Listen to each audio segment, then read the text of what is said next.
Steve Jenny and his satanic assistant, Alex Houdini, both of whom can't go into churches without vomiting. And how y'all doing? Well, where Alex is? He's kind of held up right now. He's at some lingerie shop looking for some fishnets. God, Alex, what the hell? He's gonna kill me for that, but whatever. Hey, Matt. Hello.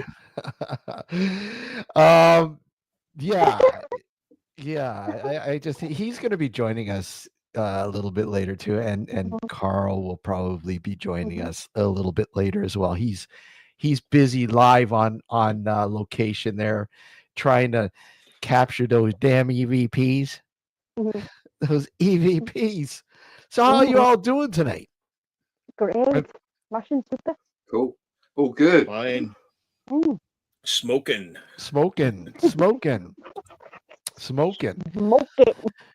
So Matt, you've had a barrage of vids that you've been putting up there, man. Holy crap. Yeah. I went out with Dan and Andrew. So I was exploring with fighters and proving demons. We went down to Cornwall. So I've just been editing those up today, uploading them for the members. Is that like a long drive for you to Cornwall? Yeah, it's about 3.5 hours to get to Plymouth, and then it's another 2 hours to get down to Cornwall. So you're talking 5.5, 6 hours. Yeah. Holy crap. Jeez, you keep going. What is it, like 8 hours to go from what to the top of the UK to the bottom? Longer. A lot longer. From where I am to get to those oil rigs was 11 hours, and we weren't even at the top of Scotland. So you're talking like 15, 20 hours probably to get to the top of Scotland. Wow. And you can go abroad for 8 hours. I think Karl, how you doing, man? There he is. It's finally great to get you on, even though you're busy. But you know what? I'm glad you came on, man. Yeah, man, it's good. Good. Cheers for having me. You know, a bit secret Matt in the corner there. So I was about to tell the guys I've been following your channel there for a bit. Really impressed with the stuff that you've been putting up there, especially that you were down. You had that trip down to Florida, and then you went into do the UFO stuff. Where was it? Tennessee?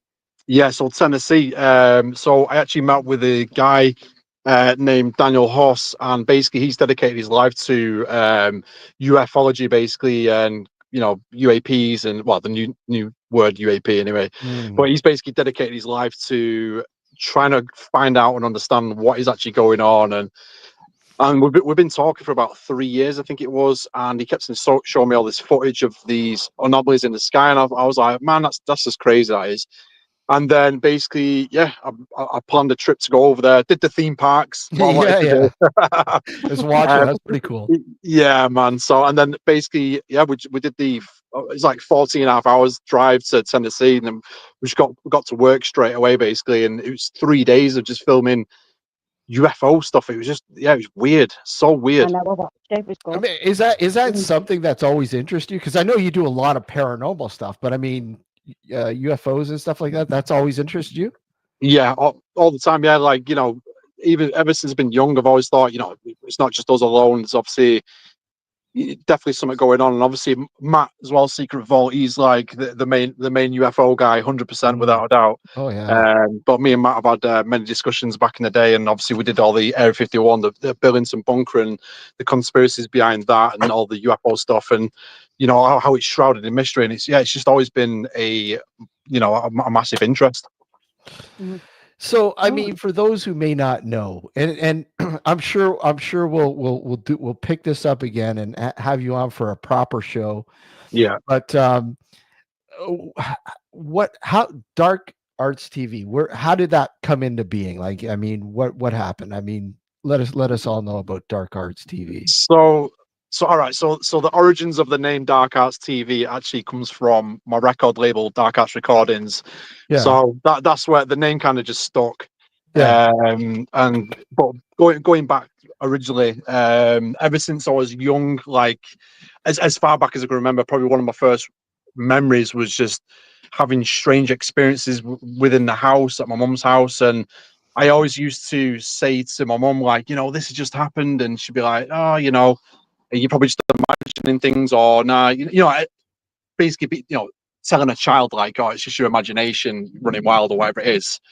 But it was only until years later that she actually admitted that, years ago things used to happen all the time. You used to, witness things and experience it, and yeah, I was experiencing it at the same time. But just loads of weird things that, like, at one point the house was like something was either terrorizing the house, or I don't know what it was, but it was just a mishmash of carnage. Like, we were literally being terrorized by something. What it was, no idea. But to this day, right, the weird thing is, if you ask my mum, what would you explain the experience like, and she'd tell you that it was more alien-like than it was like ghostly-like. And Which is weird. I know, Matt, we've talked about that, the possibility that, ghost spirits could, I don't know, be alien. Aliens, I mean, Yeah. that possibility, that You theory. never know. You never Yeah. know, exactly. I mean, Well, it's funny because I'm starting to lean towards more of, you could be interacting with, people like, loved ones and Yourself. stuff. Funny enough, I had Melissa, you'll know, Vug. He actually came through Yeah. on a spirit box saying my name, but I didn't pick up at the time. It was only until looking back at the footage that he said my name. But on that same night, one of my other friends was out, and they got a response on the spirit box basically saying, I've just come from speaking with Karl. And we was out at two, on the same night, but was at two different locations. So my theory is with that, obviously, we could be possibly bleeding into, relative loved ones, friends, and all that stuff. But I do think we're somehow interacting with interdimensional beings, either interdimensional or, extraterrestrial stuff. I don't know. It's just really strange. And one thing that really makes me think it is something to do with more alien-like, it was the documentary that I filmed in March, where we was filming the skies, and I basically said, can you show yourself to Daniel now? And it said, we can. And then the thing just happened in the sky. And a lot of people were saying, oh, it's just meteorites, it's satellites. But these things were not, when you see a meteorite, it's like orange flames and all that kind of. This is like blue. I can only describe it as like a blue sort of anomaly object of some sort, like moving in the sky. Like, it's just bizarre stuff. But that's what I kind of feel like we're leaning towards.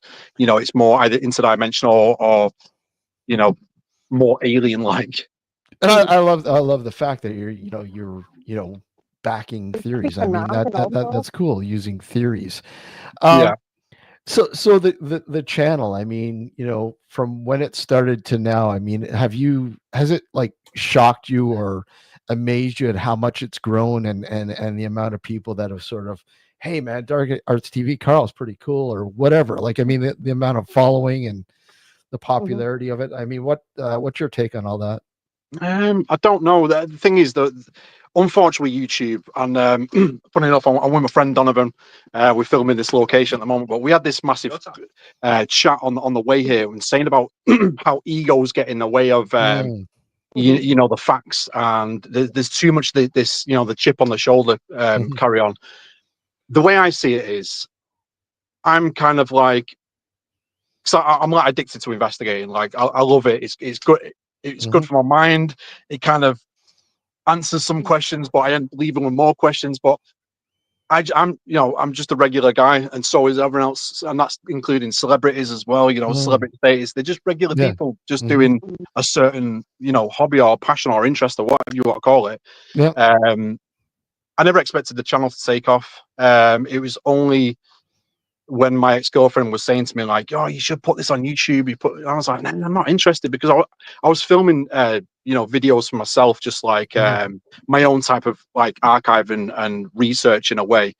And And she was just like, put it on YouTube. I was like, nah. So I ended up putting it on YouTube anyway.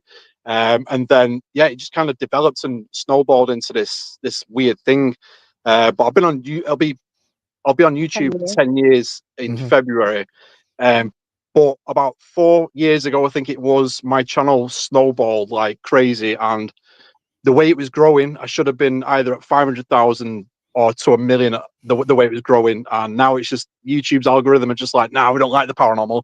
You know, Yeah. we only push the fake stuff. Do you know what I mean? So obviously, being a legitimate channel, trying to fit in with, you know, well, not fit in, but like obviously just get on with it. It's just, they're just like, nah, we're not interested in the real stuff. We want to see fake garbage. You know what I mean? Yeah, Matt, about big ones, don't they? Yeah. Matt, maybe that's why we don't have many likes on our channel. The real stuff. I need to grow a pair of tits, and then I'll get more views, I think. Yeah, well, there's that. Do you know what I mean? There's all that going on. You know, female investigating. Like, you know, you got all the creepy people like, oh yeah, she's hot, I'll subscribe. It's just like, oh my god, what is going on? Like years ago, YouTube used to be like, Matt will back me up on this. It used to be such a fun time. Me and Matt used to have the most amazing times. We went on the most crazy adventures together. We did the most maddest stuff like the UK was seeing, and you know, other people from outside the UK were just like, these guys are just nuts. And they were the golden times. And when we all did the fan meetup a couple of weeks back, you know, we had a conversation when we had the speech or whatever, but we're just saying they were for me personally, I don't know about you guys, but they were the golden days of YouTube. Yes, they were the old times. Without a doubt. That's how come I'm always on his extra channel as well, because I like watching the old stuff. I mean, I've had my my personal YouTube channel. I've had that since 2007. Yeah. And this since 2010, but I mean, we never really used to use it. I mean, the radio show was the radio show, and then one day we just decided to say, hey, look, why don't we simulcast on a YouTube channel? And it snowballed from there. But I mean, it's still kind of, the kinks are being worked out. But I mean, it's if anything, still our main beef is literally the main streamline is the radio show. I mean, that's where we have a lot of listens. I mean, it's you sit there and go, wow, like 150,000 live listens per show. You're like, okay, where are all these people? Yeah, it's crazy. It's like translate that into the YouTube channel now. But what investigate as well, don't you? Sorry? You used to investigate as well, didn't you? I still do. I still actively research and investigate the paranormal. I have been for 30 years. And but so what about the paranormal? I mean, what interests you the most about the paranormal? I know you said you're literally addicted to going out and investigating, but I mean, what aspect of the investigation, or what aspect of the research, what really interests you the most? What drives you the most?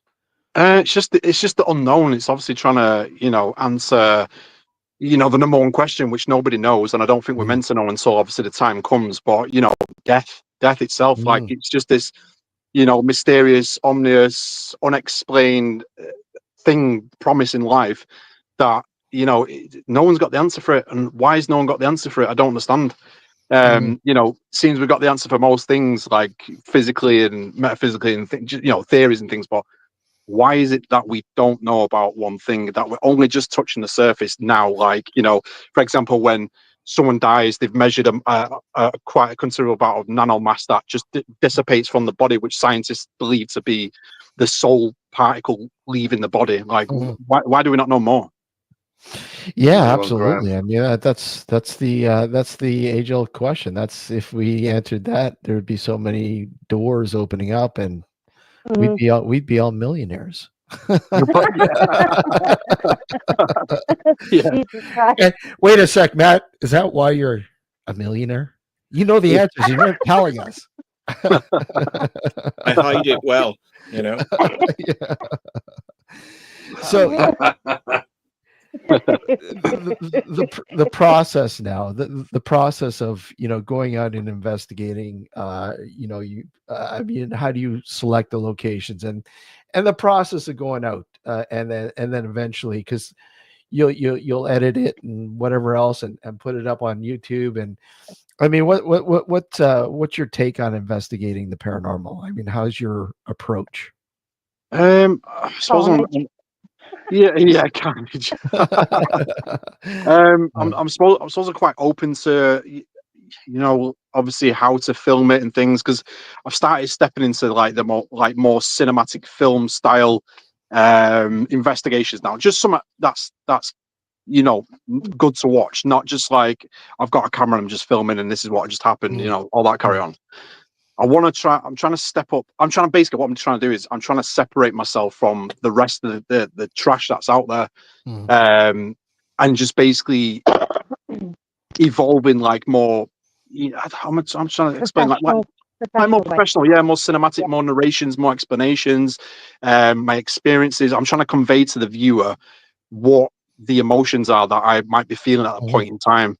But when I turn up to a location like tonight, for example, me and Donovan come to this Bronigarth Hospital, it's called, and it's it's quite haunted, and we've had some real good stuff. But usually what happens is turn up, just have a wander around, get the cinematics, do the intro, and funny enough, sometimes, if not most times, you'll be getting the cinematics, something strange will happen. Whether you're hearing voices or like getting like struck, touched, or whatever it may be. And funny enough, it happened again tonight.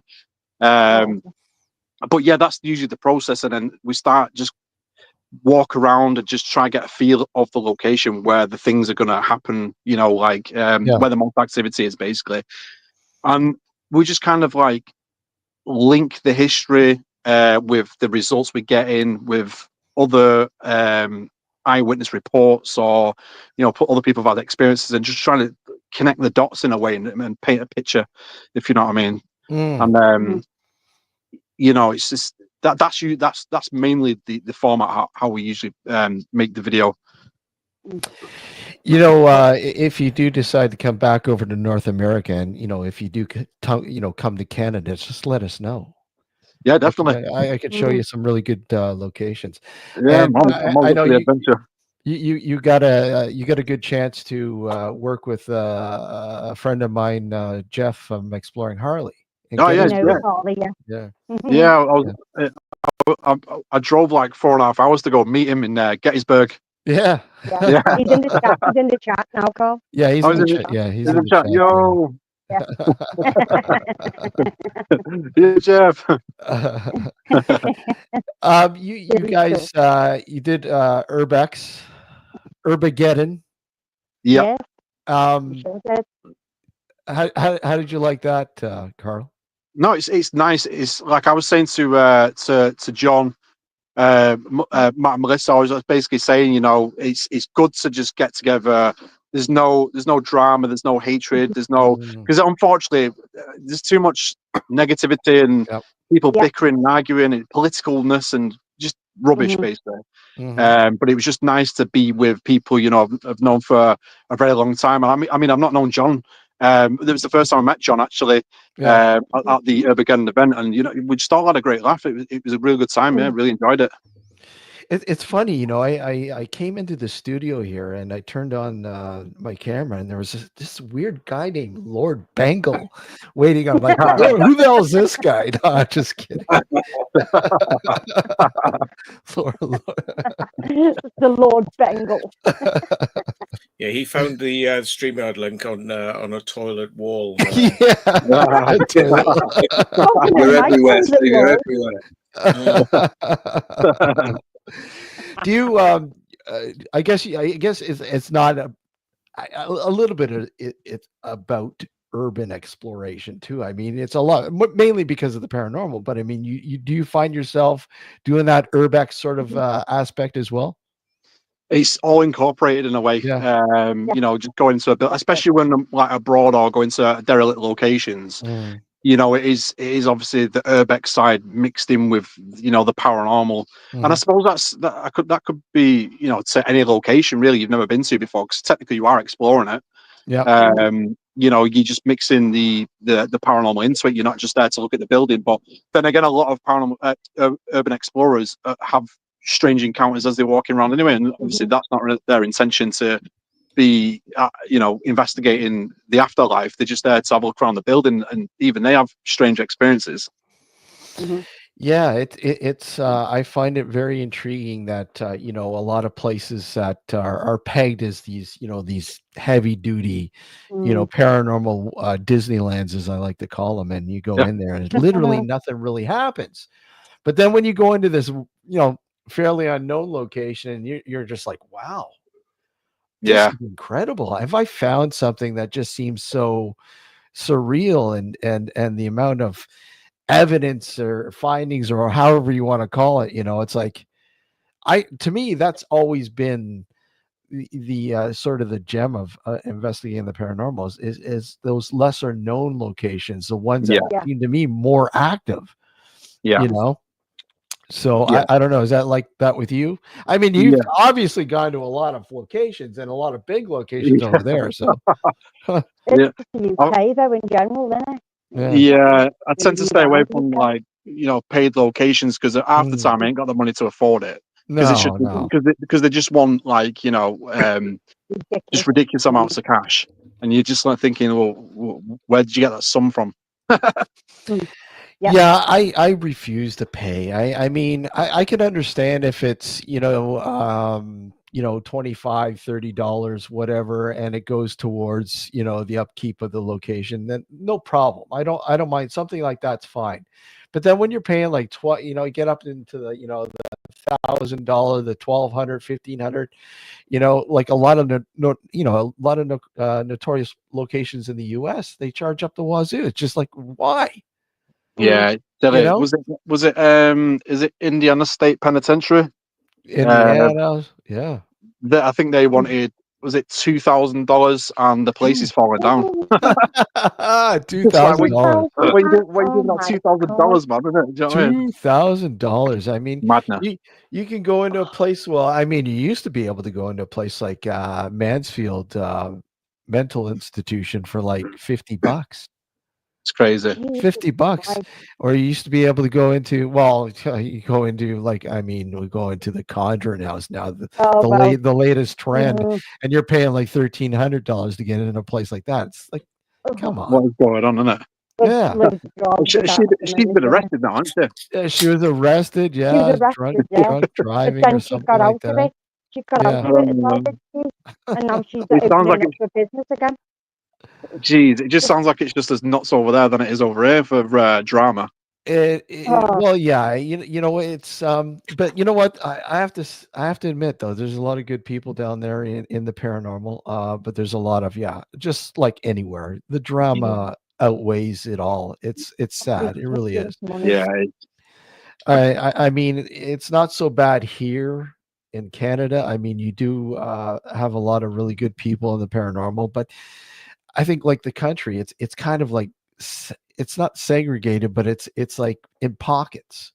Yeah. And it's not so confined like say maybe the UK, you got a lot of people who are doing this, and in the US you got a lot of people doing it. In Canada you have a lot of people for the amount of people that are here, but you have this vast country that maybe 20% of it's explored.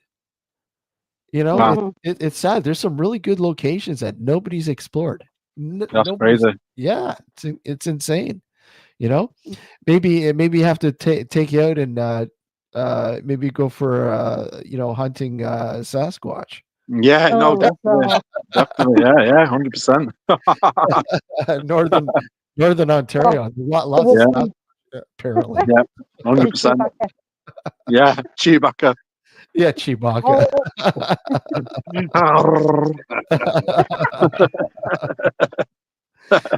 So where do you see the channel going? I mean, I was looking at IMDb, because I'm on there as well. But I mean, I noticed you're on there. You did you do an actual TV series, or what was that? So we did Dark Territory season 1, season 2. We was working on the season 3, but it all kind of went to pot with just like issues at home and just different things. Okay. So, but we were signed exclusively to Space Mob, who were based in somewhere in America. And yeah, the show is quite big on like Pluto, Plex. I'm just trying to think what it was like. Is it iPlayer or something? Not iPlayer. What's the other one called? Apple TV. That was it. Apple TV. Yeah. So it was on several big video on demand platforms. So we were on about continuing season 3. We actually filmed 2 episodes of that, and then it just kind of like issues just basically came up down the line. So it's like one person couldn't do it because of X amount of reasons, and so on and so forth, kind of thing. So the production of it just kind of like just grinded to a halt. So we're not too sure what the plans are. We were supposed to be meeting up to continue the filming, funnily enough, at this location where I'm at tonight. And yeah, basically another problem came up down the line, so that kind of like just busted it again. So I'm not too sure where Dark Territory is going to go from here. I'm not too sure. I have got other stuff lined up at the moment. Me and my other friend who we did Dark Territory with, we're on about doing a UFO documentary. Cool. So that's the only thing we're trying to piece together and focus on at the moment. But as far as the channel is going on YouTube, it's going down the pan at the moment. So Yeah. and I think what's happening is there's too much saturation. And obviously going back to the start of the conversation, YouTube are pushing the fake stuff and not the real stuff. And it's American stuff. Oh, right. And the American stuff, yeah. I used to walk away with quite decent views, and then like the past 2 months, it's really hit rock bottom to the point where I've got X amount of content still left, and I'm thinking, right, what do I do? Do I bail after the 6 months, or do I fight to keep it up? Why do I need to keep on fighting? You know what I mean? Yeah. So it's a difficult one, and it's like, me and Matt have been on YouTube for years. You'd expect us to be at like, God knows how many hundreds of thousands and get more reach, but we're just not. We just don't seem to be getting pushed, and we've been at this like slow, not even snail's pace growth rate, and it's just like, well, why is our content not being shown? Because we do some crazy stuff, and the people don't want to watch crazy stuff no more. Yeah, it's. By the way, my It is friend quite Chewbacca here is not pleased about the insults you just made to his mother. What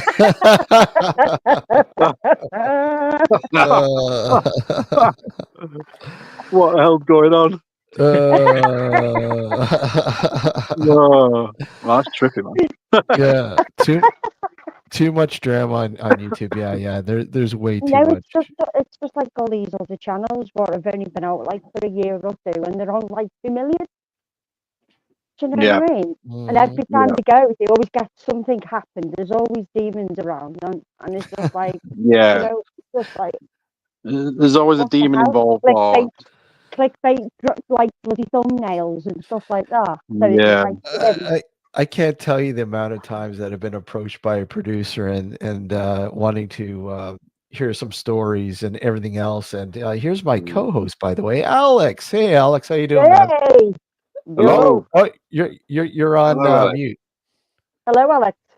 Hello. There you go. There you go. Hello. These producers that hey, do you want to share some of your stories? Sure, no problem. You want to come on the show? Great. Yeah, let's talk about it. Can you share a couple stories? Yeah, absolutely. And you share a couple stories, experiences or whatever else, and all of a sudden, oh, do you mind if we just kind of maybe make that a little bit more demonic? Yeah. How? I mean, it's not demonic. I mean, really. Just do get it Matt to go with the Chewbacca mask. Yeah, Chewbacca. Yeah. Going to run around in the field. Oh, it's amazing. But it's like I said, Carl, I've been watching it. Really impressed. I am really impressed with. So you do? Are you doing all the editing and the effects and everything else? Is that you? Yeah, literally. It's funny because I come back from America in the end of when did I go? Was it September? Yeah. And this is the first time I've been out since I come back from America, and I've just been sat there editing. And what a lot of people don't realize, the edits can take anywhere between minimum of 2.5 days up to like 5 days. Like I just finished episode 6 and it took me 5 days in total to complete because there was a lot of work going on with interview scenes, the cutting of it and trying to refine it, and the cinematics, trying to get all that blended in nicely with the narrations, the music, the sounds, all that carry on. So it takes a long time, and then after you've done that, you have to do the sound, like tweak it to 5.1 surround, and then after the sound, you've got to then color grade it. I mean, you don't have to. Obviously, I could just literally put unedited stuff up, but that's not gonna entertain anyone personally. Like you don't go and watch a movie and it's got no sound in there, do you know what I mean? Or it's just no cuts, or that's all I ever do is unedited. yeah, do you know what I mean? It only takes me half an hour, Carl. No, but obviously, when you're trying to like obviously piece something together and then show your experience and your emotions, what's happening, and your evidence, you want to. It's like going to a job interview with like you want a top-notch CV or something that's going to impress the boss man to get you the job, innit? So you turn up in like you proper glad rags, innit? Do you know what I mean? And a top-notch CV. It's the same principle in a way. You want to portray to people like what it's about and what's actually happening at that point in time. That's just my personal thing, really. I mean, I'm like I said, I've been pretty impressed. And do you have any background in this, or is this something that you've learned as you've gone? No, so funny enough, I actually started on Windows Movie Maker 10 years ago. Oh wow! Oh wow! Wow, you definitely come a long way. That holy shit. Yeah. So, but to be fair, I think a lot of inspiration came from working with Dark Territory and doing like Owen, the older guy who's in Dark Territory. He's self-taught and his work is just like it's top notch. It's amazing. But we're both still learning and we're both sharing tips with each other. We're trying to like get the best out of image quality and trying to just incorporate new techniques to get this like image across. You know what I mean? So I mean, I'm still learning. I've only just started really learning about color grading, and there's a science behind it, and it's like you can't just like turn it on and go, right, okay, bang a color. It's all about tweaking and going to the spectrograph and looking at the actual the color ranges and just crazy stuff like that. And it's just like I've entered this wormhole of like things I never thought existed before. So but now I'm addicted to it, which is a problem because now I've got to keep stepping the mark up with my productions. That's how it feels now. So I'm like, am I burning myself out? Well, that's the thing. I mean, you put something together, you edit it and tweak it, whatever else, and then you sit there and you go, hey, this is probably the best so far that I've done, that I've put out there. I really, really like what I've done. And I don't know, I am my worst critic. I honestly, I just like, I can't watch something because I go, oh man. No, I criticize you more. Well, do you? But I mean, definitely relate to that. But I do find there is a fine line with people that do love the edited stuff as opposed to people who love the raw footage too. And I like both. Yeah, I mean, I like both, but I mean, I like finely polished, productions. I mean, and Carl, you've done a pretty good job so far. Yeah, thank you.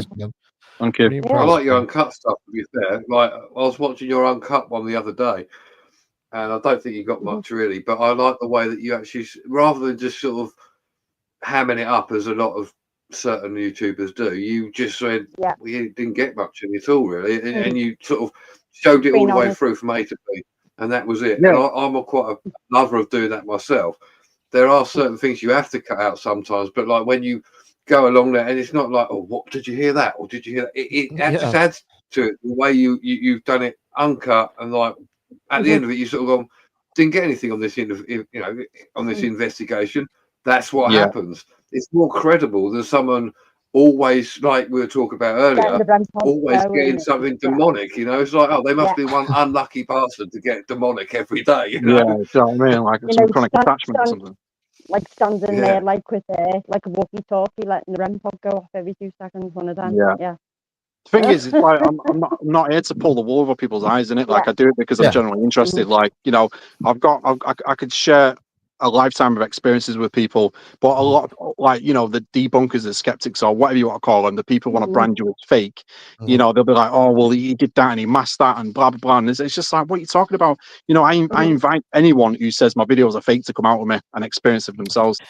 But you know, in the same token, Carl, I'm with you. I hear that, and most of the people that are debunking, like flat out debunking, you sit there and you look at their background and go, "Wait a sec, who the hell are you to be fucking debunking?"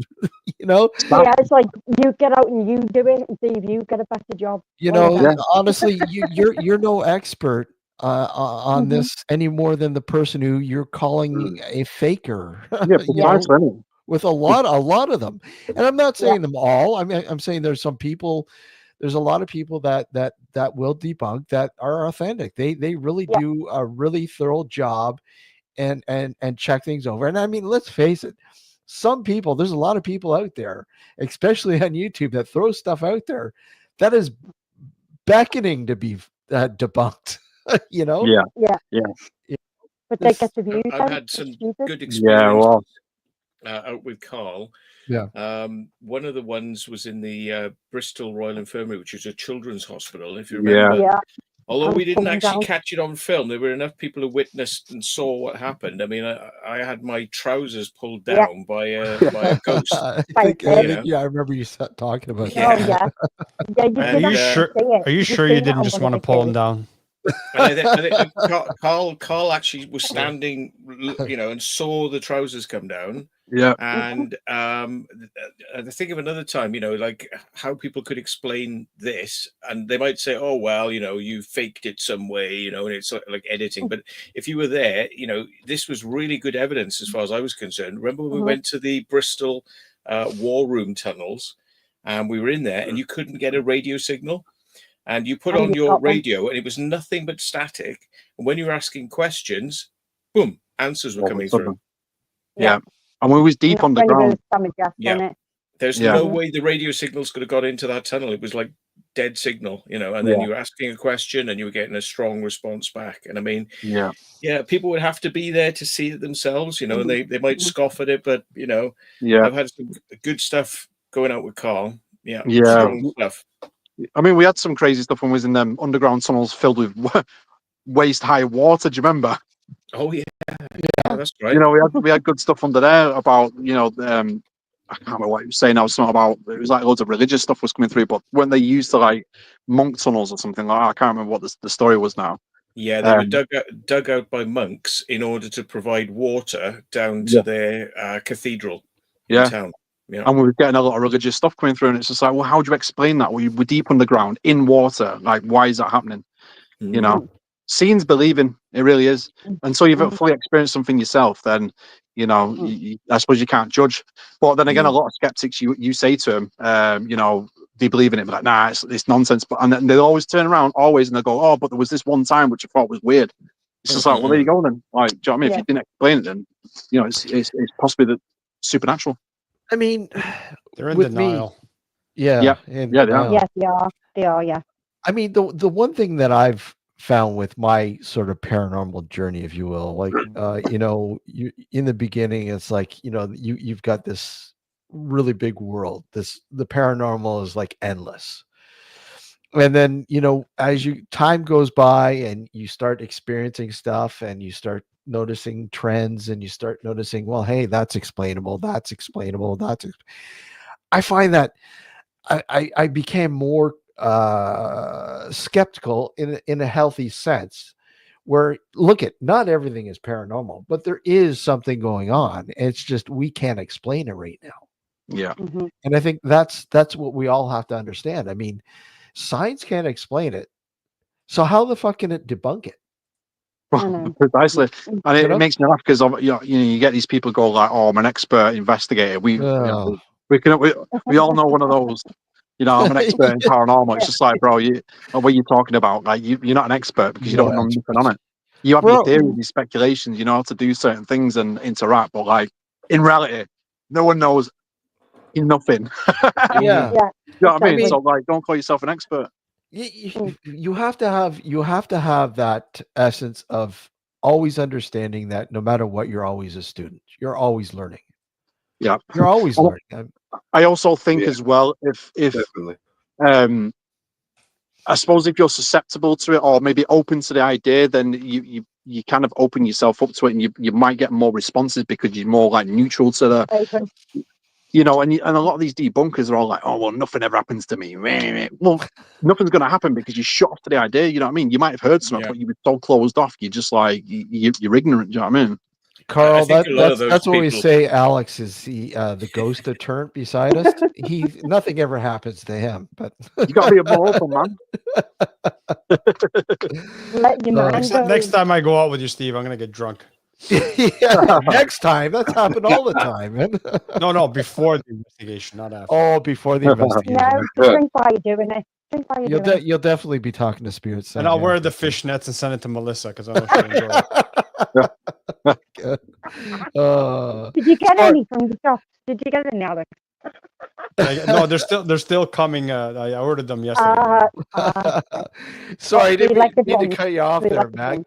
Go ahead. No, I was just going to say, I think it takes some of this stuff takes people out of their comfort zone because they're kind of like they like their their job and their world, and it's all controllable. And I think if you kind of look into the paranormal and you start opening yourself up and you think, well, there is more, and then stuff starts happening, then that completely throws out any idea of what you had about your sensible world that you thought was under your control, and then things are not really so much under your control. There's a lot more going on behind the scenes, and people don't like that. I think people like to live in a sort of like tightly controlled world. Yeah, not everybody's ready for that kind of.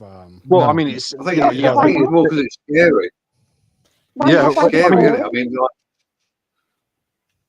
it's scary, but it's also the fact that you live majority of your life believing one thing, and then to have this happen will literally shatter everything that you've learned throughout your whole life, and not very many people can handle that.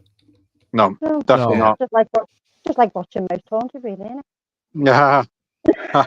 It's funny because at the same time, a lot of people don't want to know about the paranormal because they go, "Oh, that can't be true. There's no life after death and all this sort of stuff." I mean, I would say that it's actually nicer to think, well, there is life after death. Yeah, you may have to get your head around it and go like, "Oh shit, there's a lot more going on." But then you go, "Well, so maybe it's not the end when I die," and I would rather be thinking that than thinking like there is nothing. But but at least it's all under my control. But there's nothing. But at least I'm in control of nothing. Yeah. It's kind of like you hit the nail on the head. Though, it's control, isn't it? Yeah, it's control because, like, when you think you've got that mindset. There's nothing after life, or after life, you're in control. You're going to live. You're going to die. That'll be it. And then all of a sudden, bang! Something else happens. You think, hang on, and then you got to think. You got to think to yourself, and that's the scary part. You have to sort of open yourself to like, okay, perhaps there is something else. How am I going to cope with that? How am I going to deal with it? And people shut themselves off, don't they? Yeah. Basically, tax doesn't end even when you die. So get used to it. Yeah, no, well, exactly. You know what I mean? Just shows how much life is a time, innit? Do you know what I mean? I think the religious aspect also has a key role to play in that, because believing in the paranormal is outside the scope of most religions in that sense. I mean, it's kind of ironic because if you believe in religion, you're technically believing in something supernatural. So it's kind of ironic how they say, well, no, you can't go ghost hunting because that's you're playing with the devil's fire. Yeah. But even though you may not be religious now, at some point, most likely for a lot of people, they grew up in a religious household. In a religious house, right? And that's been ingrained in them from childhood, from early childhood. And when it comes to something like this, they automatically think back, oh fuck, I'm gonna go to hell if I start delving in this shit or thinking of this. But again, it's controlling it. So yeah. Carl, we won't keep you much longer. I know you're on. You want to get going and doing your thing, but I definitely would like to maybe schedule you for a proper proper investigation. Yeah, we'll do that as well. That might be a bit difficult. We'll do that as well. That too, man. Fly out and do an investigation, but no, come on for a live interview, man. Yeah, definitely, 100%. Would love to have you on. So. I want to thank you for coming on, man, and it's been great. And like I said, you're doing a great job there with Dark Arts. It's keep it going, man. And I'm enjoying it. Yeah, thank you very much. I haven't been following you for 10 years for nothing, you know what I mean? I know. This is just it. But no, it's nice. Obviously, create the channel. It's brought a lot of people together, and it's just like it's nice. It's just a blessing in disguise, I guess. Mm-hmm.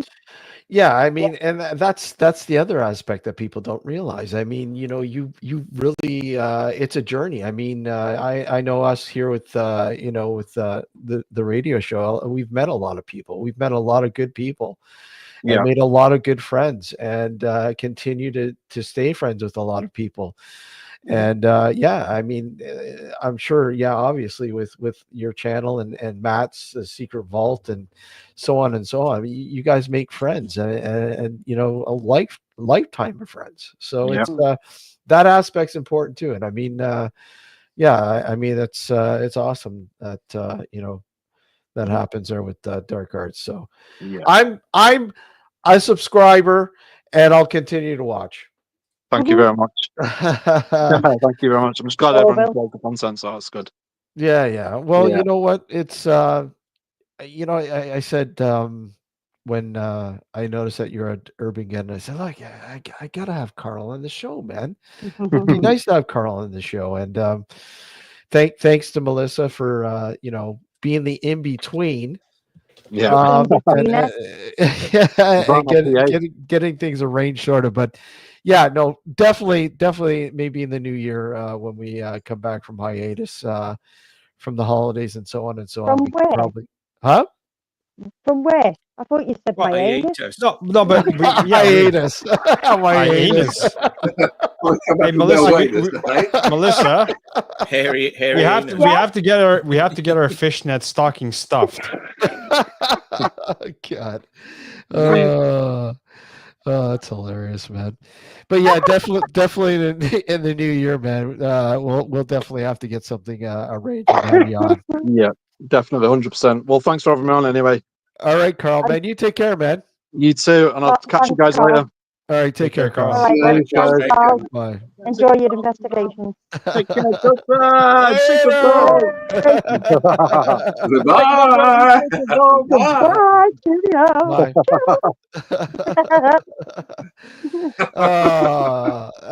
That was cool. I mean, and Karl was pointing out, Matt. I mean, you guys, you've known Karl for a long time. You guys, well, not so much John, but you and Melissa have known Karl for a long time. Yeah. Done a lot of explores. Karl's come out in the boat. We've done stuff on islands and all sorts, So gone on the oil rigs together and ghost oil rig one. Quite a few ghost things, and Alistair Crowley's house, he was down there with that, and the word Crowley was coming out on the radio all the time, and that was,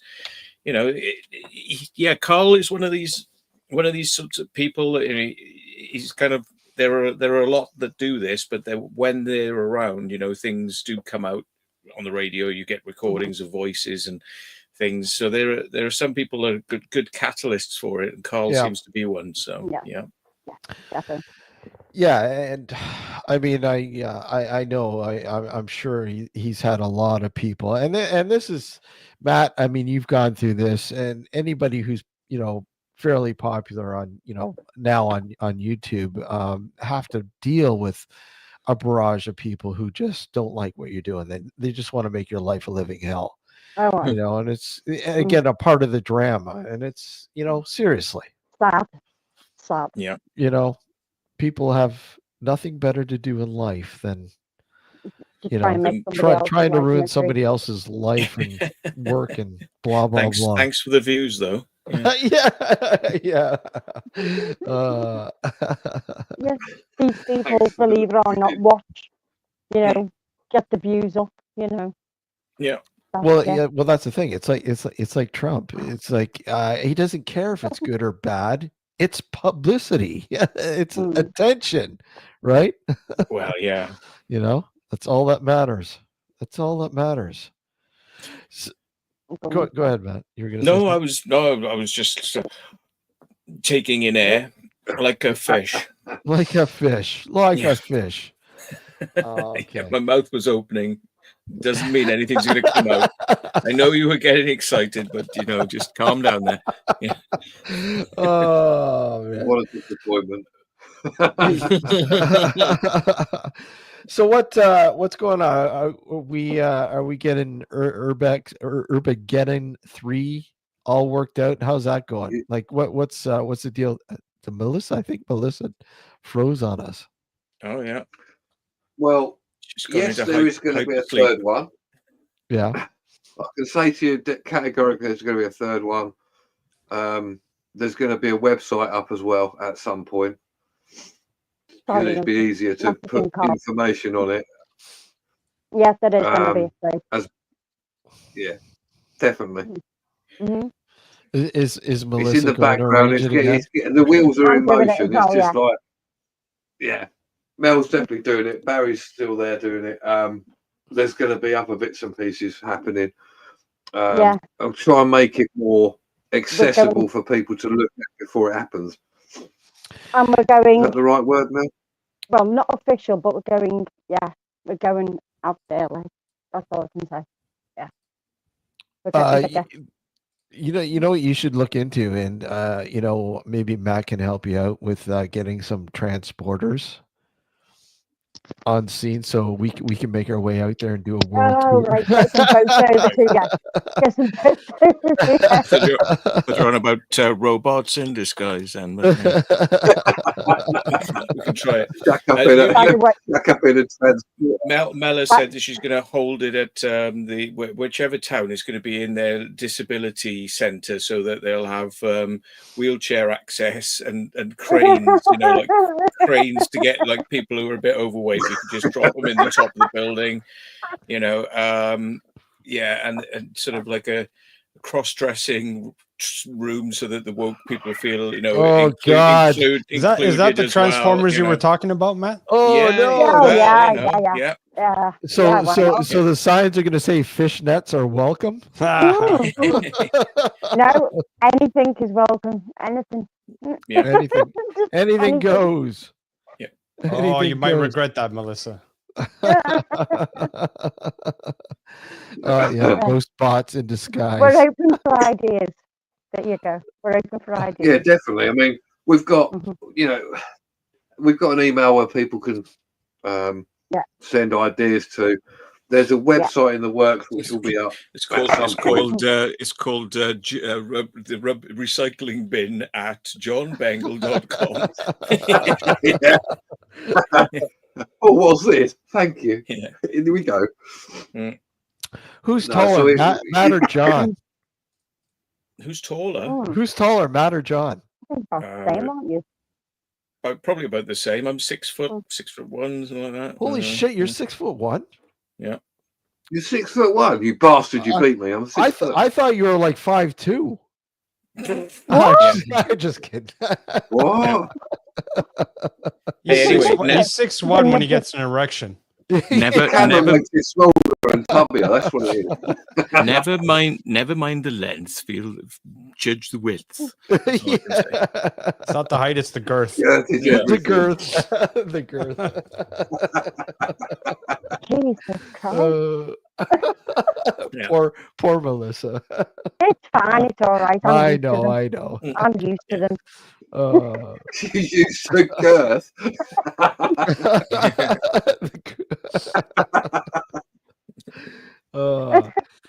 So you're out exploring with Dan and Andrew. How are they doing? How's Dan and Andrew? Oh, they're good. No? Yeah.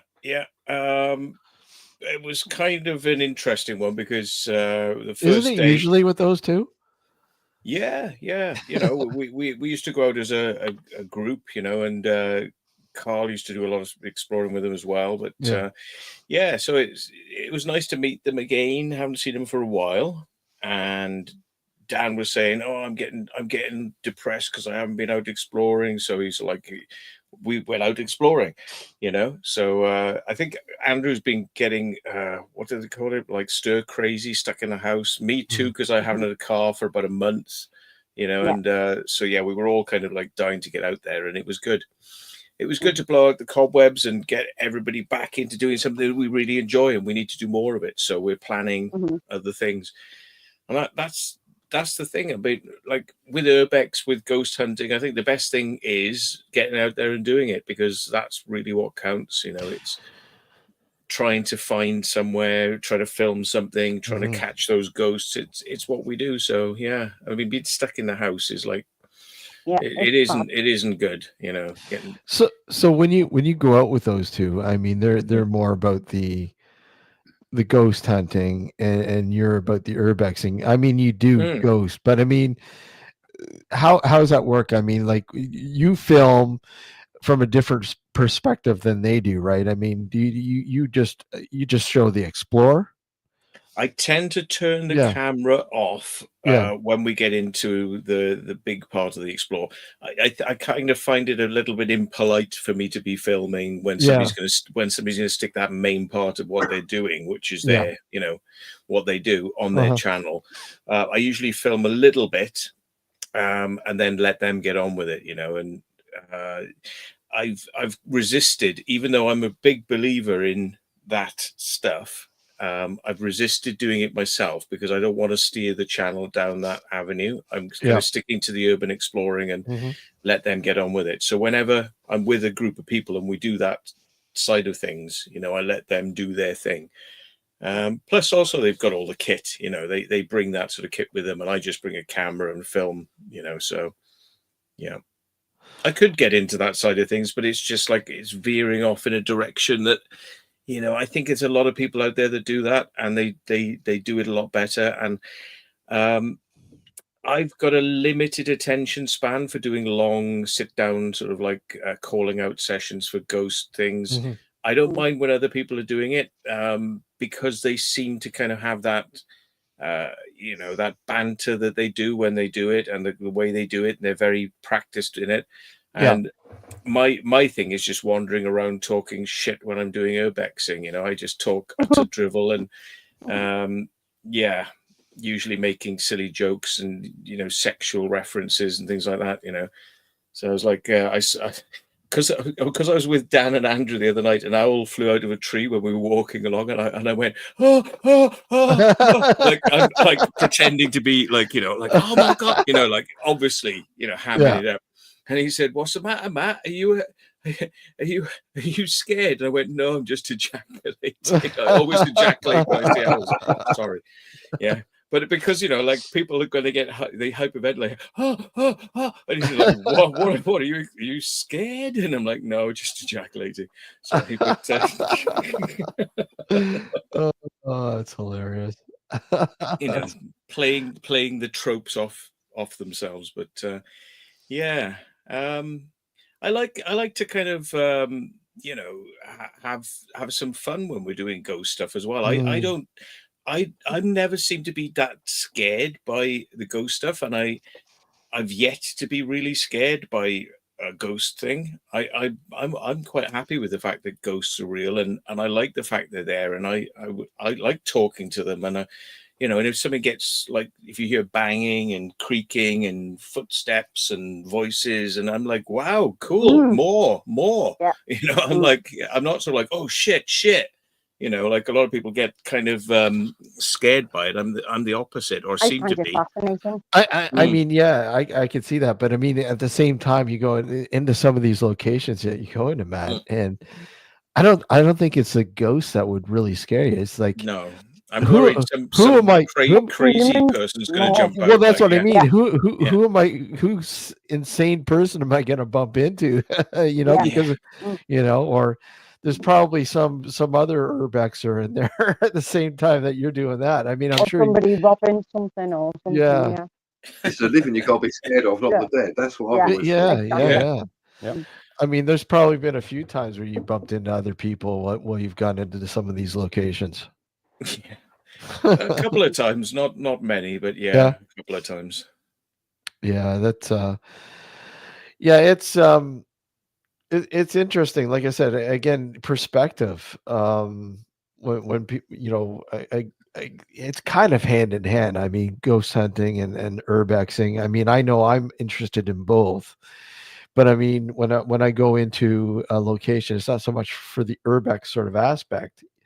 It's more about the history and the possibility of linking the history with whatever paranormal aspects I might be able to find. But I mean, I've gone into places where it's just solely for urbexing. It's been a while. I would like to get out and do it again. It's been a long time. That the locations they're just so sparse here. A lot of places here have been torn down, which is sad. And I mean, there's a lot of good places, but you have to be like bang on. You have to know right away. If you don't know, it doesn't take long before they literally destroy it. I mean, it's gone. It's like there was an old Victorian house not too far from here that I didn't explore. I got in there, pretty much after it was became vacant, abandoned, whatever. And I think within a few weeks after I'd gone in there, they literally tore it down.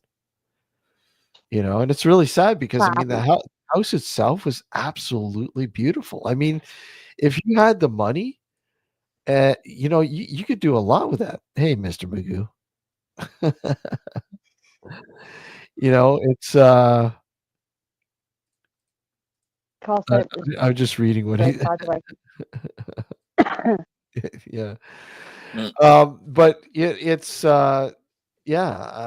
it's sad. I mean, I don't know because some of the places that you've gone to there, and I'm sure John too, and Melissa, are historic. I mean, they've been around forever. I mean, what's the landscape with them? Literally saying, okay, well, we have to get rid of this. It's a danger. People are going to get hurt. We got to get rid of it. They just let it rot. Just leave it. But they put that much fencing up and protect it all that much that you just literally can't get in anyway. But they just leave it. It crumbles, and it's sad. It really is sad. It's because it's worth more money when it's knackered, so they have to tear it down, and then they can sell the land. I mean, some of the places, like the historic places, which have just been left to rot, you go in and you think, why? It could be really nice. You could make money from just having this place done up a little bit. But the majority of places people just don't give a shit about, in my opinion, and they leave it till it's rack and ruin, and then the government or the local council to go, you know what, we'll get rid of that now. Yeah, we'll put a Sainsbury's on there, or a supermarket there instead, or houses, or whatever. Yeah.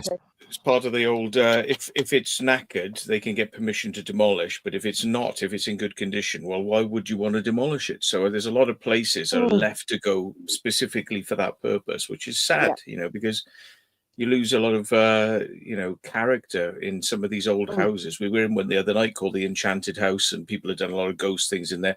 But apparently it was perfectly intact 2 years ago, and we went in there and it's like, oh my God. Yeah. I mean, like the paint is peeling. People have been sold the copper. The water's gone through the house. It's falling apart now. 2 years. That's all it takes, to kind of, and I couldn't believe, this place was in the middle of nowhere, hidden in trees. You would not know this was there. And yet every window was smashed and the place was completely obliterated by, I don't know who these people are who come and do this stuff, but they're like locusts, and I don't know where their locust nest is, but I would like to see it. I'd like to see their locust nest set on fire, so there's no more locusts to go and destroy properties around the place, you know. But, I've seen somewhere destroyed in 6 months because Matt's been to a manor house with Dan Dixon and that years ago. It's literally like towards Warrington Way, and it was in perfect condition. It had lovely wooden stairs. It had all black and white all inside. It had a big chandelier. It had all rooms where they had it all as a hotel and all that. Me and Liam went 6 months later, totally and utterly demolished. Trash. All the pipes ripped up, all the water coming out. People had robbed all the heads off all the, off the stairs, like with all carving heads and stuff, ripped all of that off, ripped the chandelier down, set bloody fire hydrants off, on the fire extinguishers all over the place. It's just destroyed. Totally I'd love destroyed. to be a fly on the wall watching these like psychopaths standing there on the stairs, kicking the stairs so that the banister's gone and all the railings have gone, and then and then smashing every window, and then like smashing the walls and pulling things out of the ceiling, and I'm like, because I'd like to, I'd like to kind of, see what's going through their heads when they're doing this. It's like a lovely house. No, I'm going to smash it and kick it and kick it. And I mean, it's like, I mean, I wonder what are these people? Are they kind of like calmly doing this, or are they literally like foaming at the mouth and sort of like on drugs, or what sort of person is doing this sort of damage? Because they are like a bloody locusts. I mean, like they could make houses completely disintegrate in a short space of time. Where do they come from? Doing it. Some of these places are absolutely stunning as well. Absolutely stunning. And it's just, you see where you walk in, they've ripped all the bloody ceilings down, all the wires are all hanging down, and all the copper's gone in the floors, and all the floors are unstable, all the glass is smashed. It's just to do that like that is just interesting. But it was over. The COVID. It was over the COVID time, so they must have been really fucking bored or something. Just like, let's go back to this house up, just for fun. One what stands out for me is like in Manchester, the Prudential building we went in. Oh, now, I think Will put his video up the other day of it, and like I've been in there myself, so I was looking at it, and I'm still mesmerised by the tile work in there. It's a beautiful building, even from the outside. Like the front of it looks really nice. It dates back from like 1880 or something. But you look at you're in there. Okay, they converted it to a nightclub, etc. But they still kept all these old tiles and everything, and the fireplaces, and they're still there. And I think to myself, that could really just look so lovely. You could still have that and use that for a proper purpose. And yet, no, they've left it for God knows how, 12 years or more now. And I sort of fell in love with it, just looking at it, thinking, this could be so nice, but it's such a shithole because people, like you say, Matt, they come in there, they've wrecked it, they've burnt it, they've done whatever to it, chuck things out the window, and you're like, who the fuck are these people, and how come they never get caught? Yeah, because it's just in the street. People walk past all the time. Yeah, I mean, even when we were in it, there was people walking past. I mean, and it's one of the few places I got lost in, which is really weird. It's just like a strange sort of, you can walk around it and you go up the stairs, and at one point everybody's down in the basement. I'm like, you can just look over and go, you're down there. How the hell do I get down there? He goes, well, this is stairs. I'm like, yeah, I've been round this block. Where is it? You have to go round this corner, which I just literally bypassed it. I couldn't see it. You have to like go down this corner bit. But it's just intriguing. Like you could make so much out of it, and it's sad to see these places go. Yeah, it's it's some of these places. you know, you go in there and yeah, they're just so trashed, and you're you're like going, okay, I'm afraid to walk on this floor, man, because I might go through. We could look outside from the inside of the building, look down and see everybody below us, because the whole side is gone in the inside. Pigeon shit everywhere. We all wear, put it this way, the trainees were white when I came home. A pigeon shit. Where there were cakes in it, absolutely cakes in it. Just gonna get a refill. I'll be right back, guys. Okay. I suppose in one respect, if people weren't damaging these buildings, we probably wouldn't have access to them, you know, in some way. But yeah, because it seems like the tribe of locusts has always been there before we have, which is kind of unusual. You know, it is unusual to get to somewhere where it hasn't been somebody that has been smashing their way around, and it is nearly every place we go to, somebody's been there causing damage. They can't just go there and explore and wander around and go, oh, that's great. You know, it's like you go to places and you think, no, somebody's been in here literally throwing things around this room. You know, cupboards, throw it around the room, bed, turn it upside down, try to throw it out the window, you know, like toilets. They seem to have what is it about toilets? It's like toilets must instill some sort of like vengeance in their minds. Like the toilet's gonna get it, you know, like get the toilet, smash it first, smash the toilet, smash the sink. And now I can move on to the bed and the wardrobe and the and the window but it's like why everywhere you go somebody smashed the toilet? Why? What is so? What is it? Is it a prime example? Is that one we went to? Toilet must die. So like that hotel, that wedding venue we went to, and I think Brady had been there like a year or so before, and it was like pristine. It was mint. Wherever you went, it looked lovely. When we all went in there, we walking around, like you said, went into one room. It's like, this is nice. Oh, an ensuite toilet here. This was all smashed up, and like these aren't like just your usual like sinks. These are like proper pristine with seashell fucking markings on and everything else. It would look really nice, just sitting there. And no, they just smashed the corner off it. It's like, why? What is the point? There's no point in doing it other than just being a van. Maybe somebody who sells toilets has got like a crew that go around the UK and like the more toilets and sinks they smash, the more their stock prices go up. Shanks a lot of answering. The toilet possum. Maybe Thomas Crapper's not really dead. He's just there, making it all evil. Yeah, maybe it's like a primal thing of like so many people have had bad experiences on toilets, like in their time, sort of scared. Maybe they had like a really painful poo. Maybe they don't like the amount of time they got to spend on the toilet. Maybe it's all the ones who got bullied and put their heads stuffed down the toilet.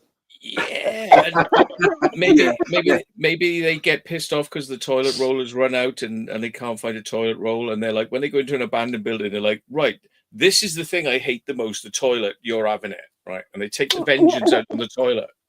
It might be just the colour. They might just take it out on the colour, because normally they're always green, pink. Green or pink or white. I don't know. Yeah. But what sort of weapon are they going in to smash a toilet?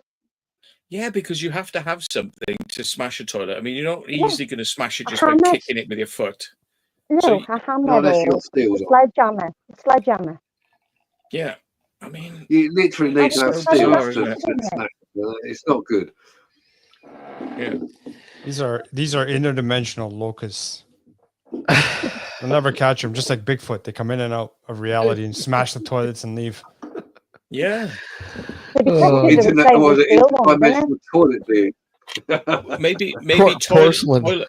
Maybe like in some dimension, like toilets are like a magnet or something. They've got like a physical power that You know, like in this dimension, they're just porcelain, but in a different dimension, maybe like things gravitate towards them, like dark spirits, or you know, and dark spirits out of my ass. Yeah, for sure. Quick flush it. We'll get rid of them.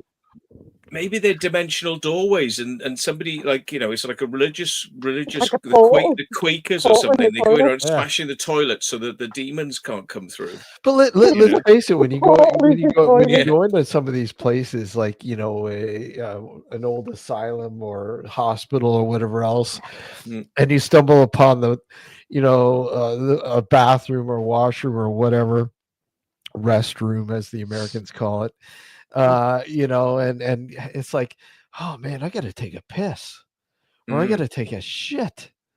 And some people actually will sit down and take a shit. It's like, what the fuck? They're using the wallpaper as toilet paper. Wallpaper, man. It's like, come on. The sticky side. Matt's embarrassed. Oh, wait. We hit a. No, he takes his own toilet roll with him.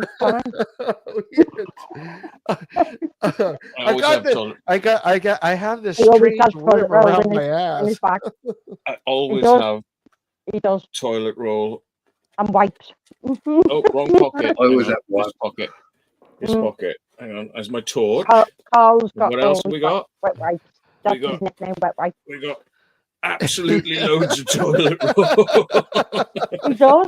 He has tons of it. Yeah, usually. I was in bring somewhere one the of other those day. bring one of those squeeze bottles so you can use it as a bidet and just wash your ass after you go. Oh, like a washing up, like washing up. The ass is going to be wet then. It's like a gratuitous enema. Yeah. But I mean, that's the strange reality of doing this shit. I mean, doing the urbexing and the paranormal investigations of these places. This, no pun intended, shit happens. I mean, you have to go. You got to go. Pun was definitely intended on that one. Yeah. Well, you could just even do Jordan and just do it as well. You find weird shit everywhere. I mean, like, when I first started, I thought, no, it'll just go through the buildings and look around. But I mean, Matt, all of you, you'll know this. You'll go into a bit and you'll find something you never expected. Like, you'll be down a deep, dark fucking, like, World War II bunker, and there'd be like half a carcass of a car. And you're thinking, how the hell did you actually get that down there? Not the fact that it's a car, but how the fuck did you actually manage to put that down these steps and just ram it into a wall and leave it? There's like no physical way of doing it. Yeah, maybe like that movie with the animated movie Monsters Incorporated, where they recharge like their energy off people's fear. Or maybe toilets are like batteries, and like people's like sweat and tears, like sitting there like going, yeah, right. And maybe this has accumulated lots of like spiritual energy, and like you've got the Quaker religious. Maybe the Scientologists are going around these buildings, like, you know, taking out the toilets. They find a toilet and they do this. They have to. Yeah, that's the one. Yeah. Or two. That was a one. Take care, Linda. Thanks for popping it. They're exercising the demon from the toilet, perhaps. You know? So discharging all that negative energy that people have charged them up with over the years. You sit there and go, wait a sec here. These are things that you don't normally think of, but then all of a sudden they pop up and go, I wonder if sounds like, I mean, it's energy. I mean, like I don't know. Have you ever got into a location and did an EVP session, and all of a sudden you heard, like, you know, somebody going to the washroom, or, you know, farting or whatever. Yeah,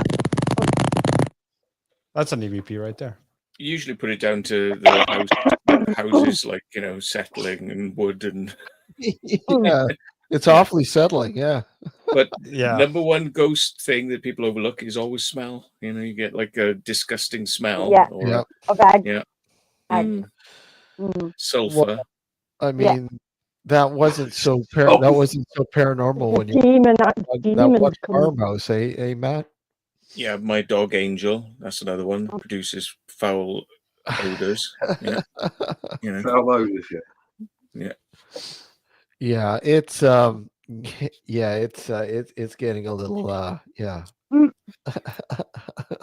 Change. Sideways. I always manage to change Sideways. A little foul, yeah, a little I foul. take it downhill. I'm famous for it. Yeah. Wait, quick. Oh, It wow. is strange though.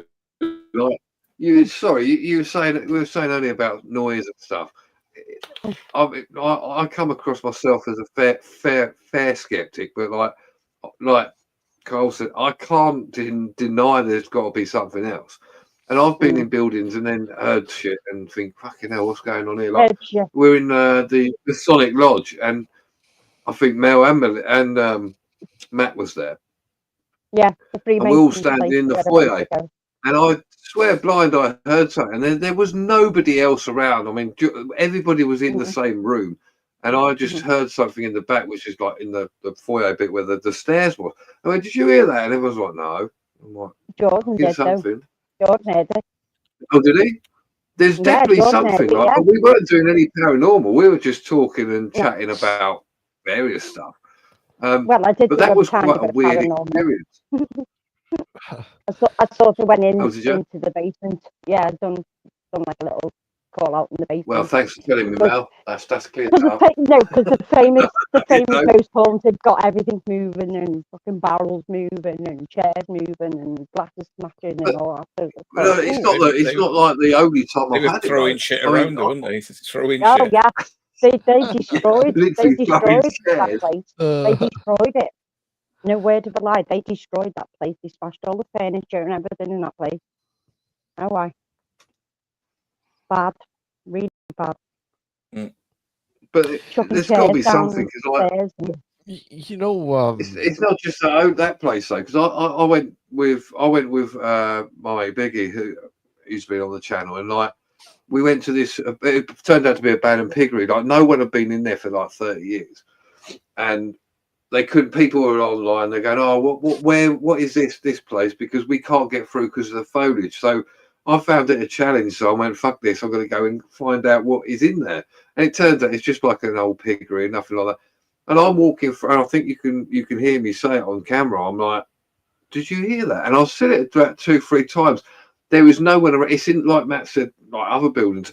There was nothing around. There's no one at all was anywhere where we were. And there was only me and him, and I had full view of Biggie, and I was there, and I heard something. It was whatever it was. Didn't come out on camera, but I definitely heard something, and it does intrigue me to think. Well, hang on a minute, is that just your mind, something outside that you didn't twig onto before, or what? But it's very strange because it happens to a lot of us.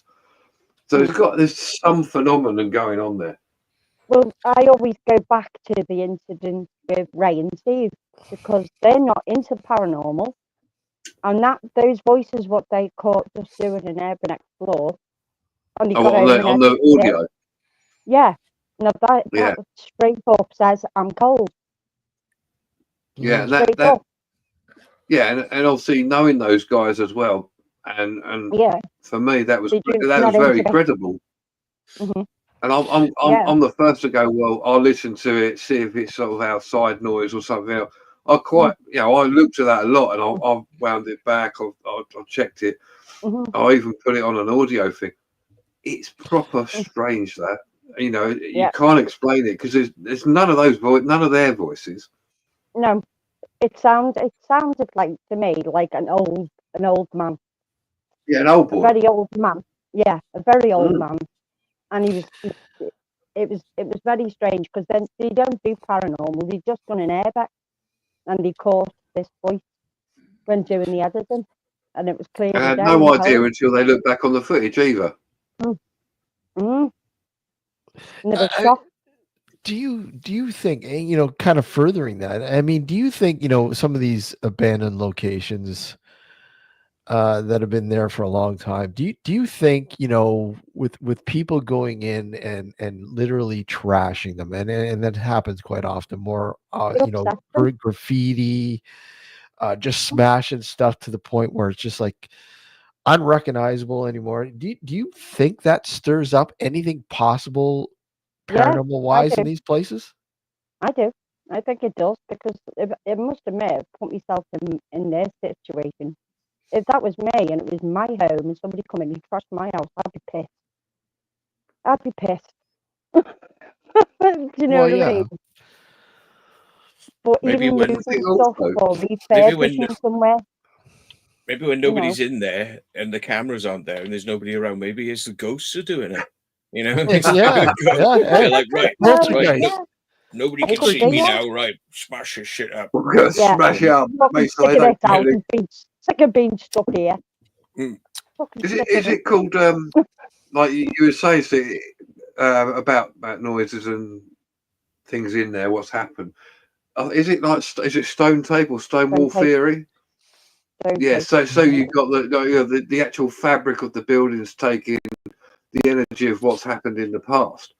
Now, at one point I thought that was probably bollocks, and I'll be honest with you. But look, having done stuff myself and walking, not paranormal, but just being in places, and also having a few experiences outside of my exploring side. Yeah, I think it's probably quite probable, because you've got these buildings are hundreds of years old, and then thousands of people have gone through these doors, and things have happened in these rooms, good or bad. Something, energy being produced. Well, I mean, you look at just an ordinary home, and say that home's been in the family for generations, say maybe 60, 70 years, whatever. I mean, you think that with all the energy that is expended within that particular building or location, whatever, grounds, however you want to look at it, is it like confined to that? I mean, probably not, but most likely because the actual activities, like you going up the stairs on a regular basis, at 9 o'clock at night or something to get ready to go to bed or whatever, and that's like a nightly thing, a ritual. You go upstairs, you go into the washroom, whatever, you brush your teeth, blah, blah, blah. And you do this for like 30, 40 years, 50 years in this house. And I find it hard to believe that an imprint wouldn't be ingrained within the fabric of the energy of that particular location. I don't believe that would escape. I do believe it would be there, and that's when you get the residual sort of aspects of things. Something that's playing, like you go into a location and something plays out like a broken record, and it's the echoes of those noises, those sounds that are created years ago on a constant basis, kind of like echoing, like timelessly. And something like that would, even if the house is torn down and they build a new house, and then people are like, I'm getting this weird fucking vibe every time at like 8 o'clock, or 9 o'clock, some noise is happening. I do believe that we leave our. I'm on that sort of wavelength, Steve, because if you break everything down, it's all energy. Well, absolutely, everything's energy, and energy's got to go somewhere. It doesn't just, it either sits there or it's dissipated. Now, it's in the air, and it will go into something else. Well, it's like us here talking now. We're creating speech. We're creating energy, and you Sound, yeah. like when you what is it? Alex, the Akashic record sort of thing aspect. Akashic record, yeah. You know, it's like this collection of energies that are archived and are they're constantly there. And I mean, you sit there and go, how can we patch into that sort of into hearing those? It's a repository of all knowledge. Yeah, I mean, it's like you can do it, but it's almost like you have to stumble upon it. And you know, when going into these locations, any locations that you might go to that might have those sort of, you know, glimpses into that sort of depository of these energies that were created in that sort of particular location, right? Yeah. It's like when you go into. It sounds very out there. You can picture what it used to be like when you go into a location and you see a certain area, and you could just visualize. Yeah, and bottle around the table and things going on in the kitchen, and this was this and this was this, and you can just.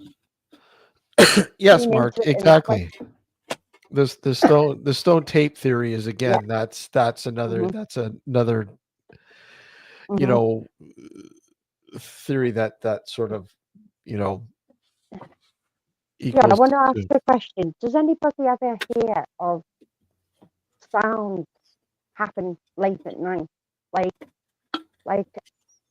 how can I put it? It's like Wind. No, it's more like a decimal sort of sound, and it's just a one tone in the air. Well, like a hum? Yeah, it's like a hum or a buzz or something like that. I've got tinnitus. I continually hear ringing in my ears. Yeah. Mel, I'm not being funny here, right? I was going to say, have you heard this? Because there's a number of phenomena where people have heard a certain noise.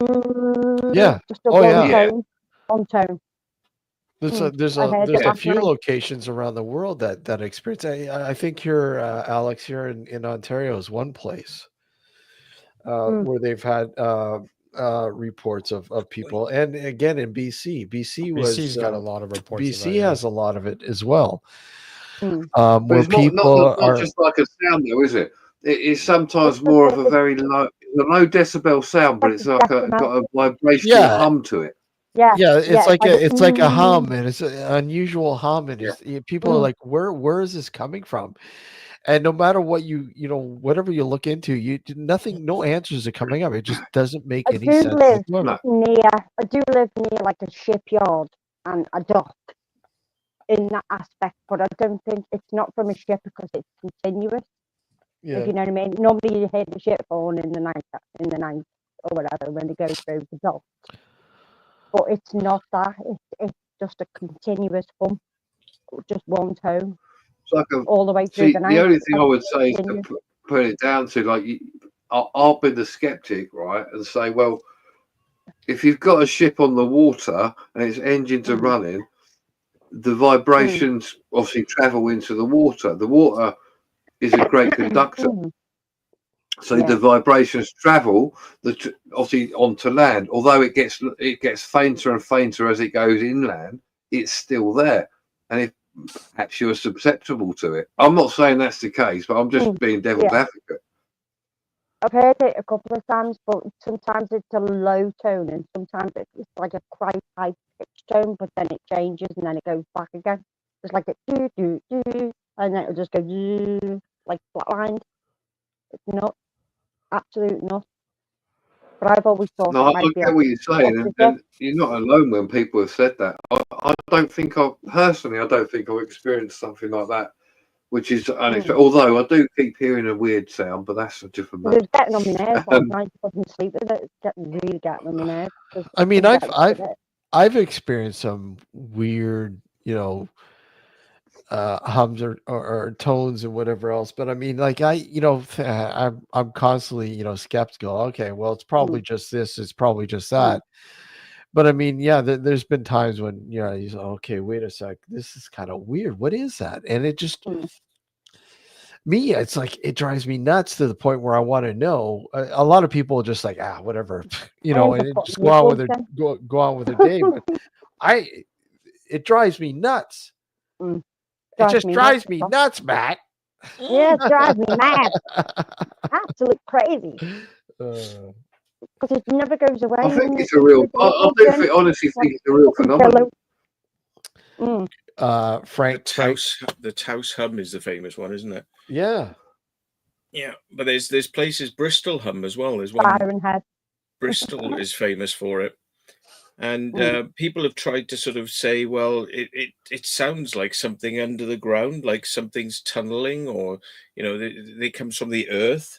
It doesn't come from the sky; it comes from the earth. And I mean, it is weird, but I mean, I don't think anybody's ever got to the bottom of where these things have come from, even though there's been scientific studies done on, and a lot of people think that it's not a physical noise that can be recorded. It's something that people pick up in their bodies, in their heads. So, that's a lot harder to kind of quantify then, because some people are experiencing it, others aren't. And, what's the trigger, and I wonder sometimes, could it be radio, like a radio source that's actually affecting people's brains and turning up then as a sound? So like all these like bloody Wi-Fi things and all that, all the solar crap going around. Could be like. I mean, it's a given that you have suggestive programming out there.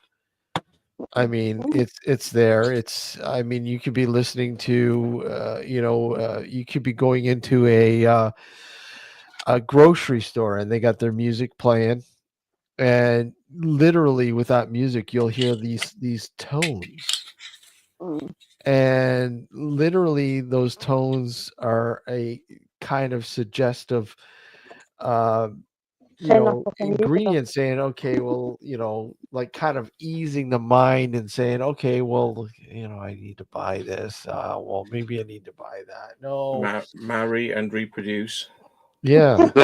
Yeah, exactly. Yeah. MK Ultra all over again. Go to a grocery store and think of having a baby and reproducing.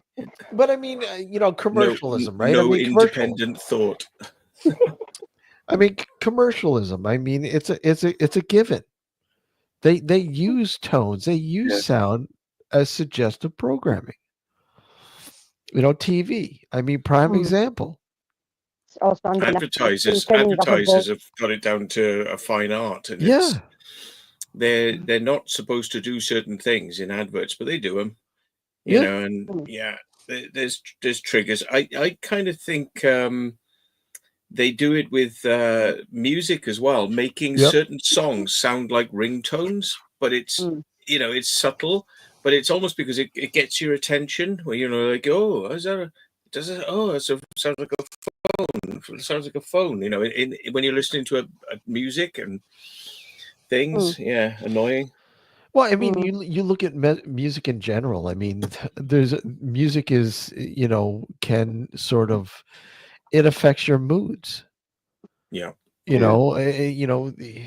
hear a song and you go, oh, and then all of a sudden it takes you back to like 1982 and going, oh, I remember that day. It's like programming you. Like you listen to it and listen to it and listen to it, and you don't realize after listening to that song 50 million times what kind of effect it has on you down the road. Well, to be honest with you, most songs are all remixed and remixed and remixed and remixed for years. But I mean, you look at a lot of Matt, trance music. I mean, trance. I mean, when you listen to it, you listen to a lot of the music that they produce. It literally will put you in a trance. Yes, literally. And there's subliminal things in songs as well. That's what I mean. Euphoria. I mean, I'm not talking about like subliminal messages. Like There's a guy called Aphex Twin. He did a song called On. Now it goes on for about 7 minutes. You probably heard it. You know what I'm talking about. If you listen to it, I think it's about 1 minute 16. If you listen to it, you're on your own. It's all the beats coming in. There's a bit. It goes, and in that bit, it goes, it sounds like somebody calling you. Mm. Yeah, just an example. And when I first heard it, I heard it a few times. I'm thinking, is someone just call you? And it's weird how your mind reacts to things like this. The same as like we were saying with advertisers. You know, they'll put something in the background. Mel, honestly, it sounds like someone's calling, and it's part of the track. But if you're not taking any notice or you just don't know about it, you're like, you've heard it for the first time. You're like, someone just called me. That is something that used to happen to me in South Wales, where I had quite a lot of weird stuff happen in this house, which was an old vicarage we used to live in. Got turned into a house, and I used to have this a lot. You know, I'd be sitting there working, so my brain was engaged on the computer. I'd be typing, doing a magazine, or doing something, and I just hear somebody shout like, "Matthew." You know, which was usually like they want me to come down because food's ready, or they need me for something downstairs. This was living at home with my parents, and I'd get up and I'd go, "What?"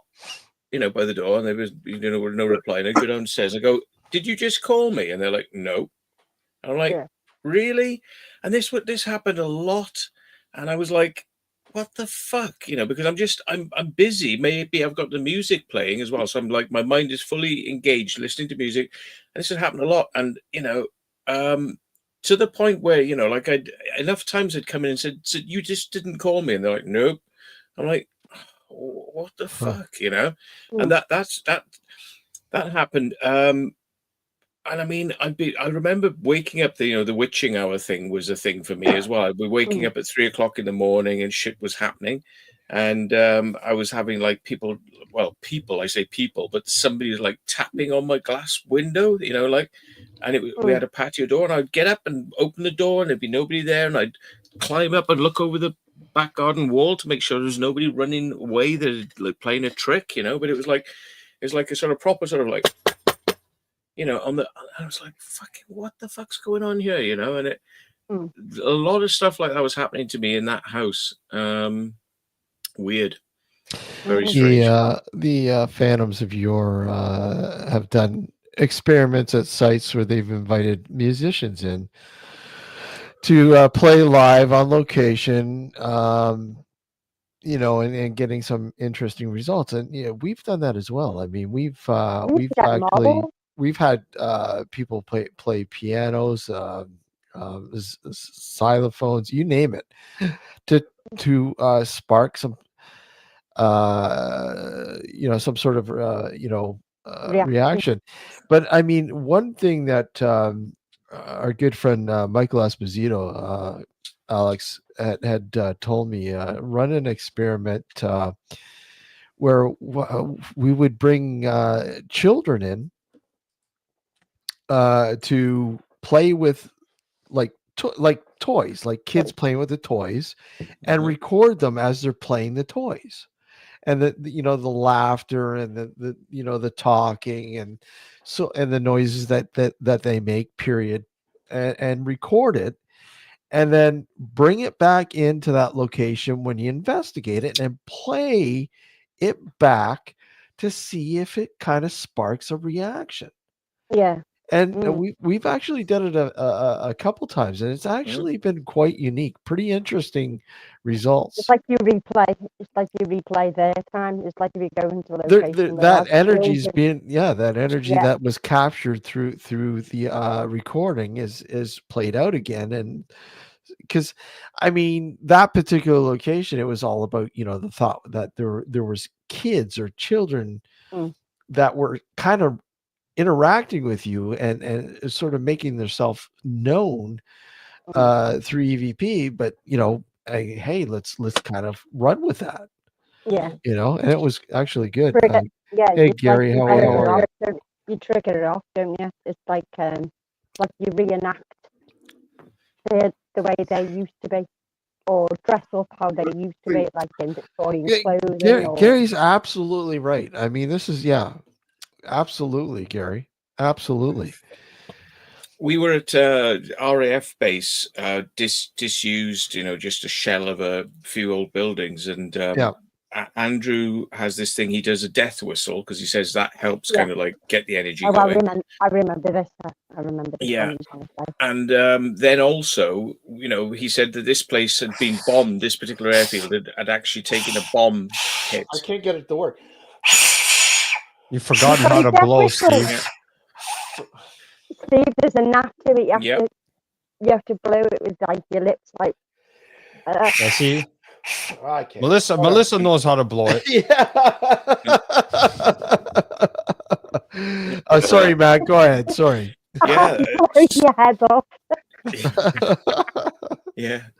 So what happened next was we were there in this location, and Andrew said because it was a wartime thing and a bomb had been dropped there, there had been some people killed at the airbase. He was trying to sort of get into that vibe, and he said, well, we said, well, maybe you can do some noises that'll kind of like get them to go. And he said, well, what's worked for me in the past, especially at wartime places, is an air raid siren.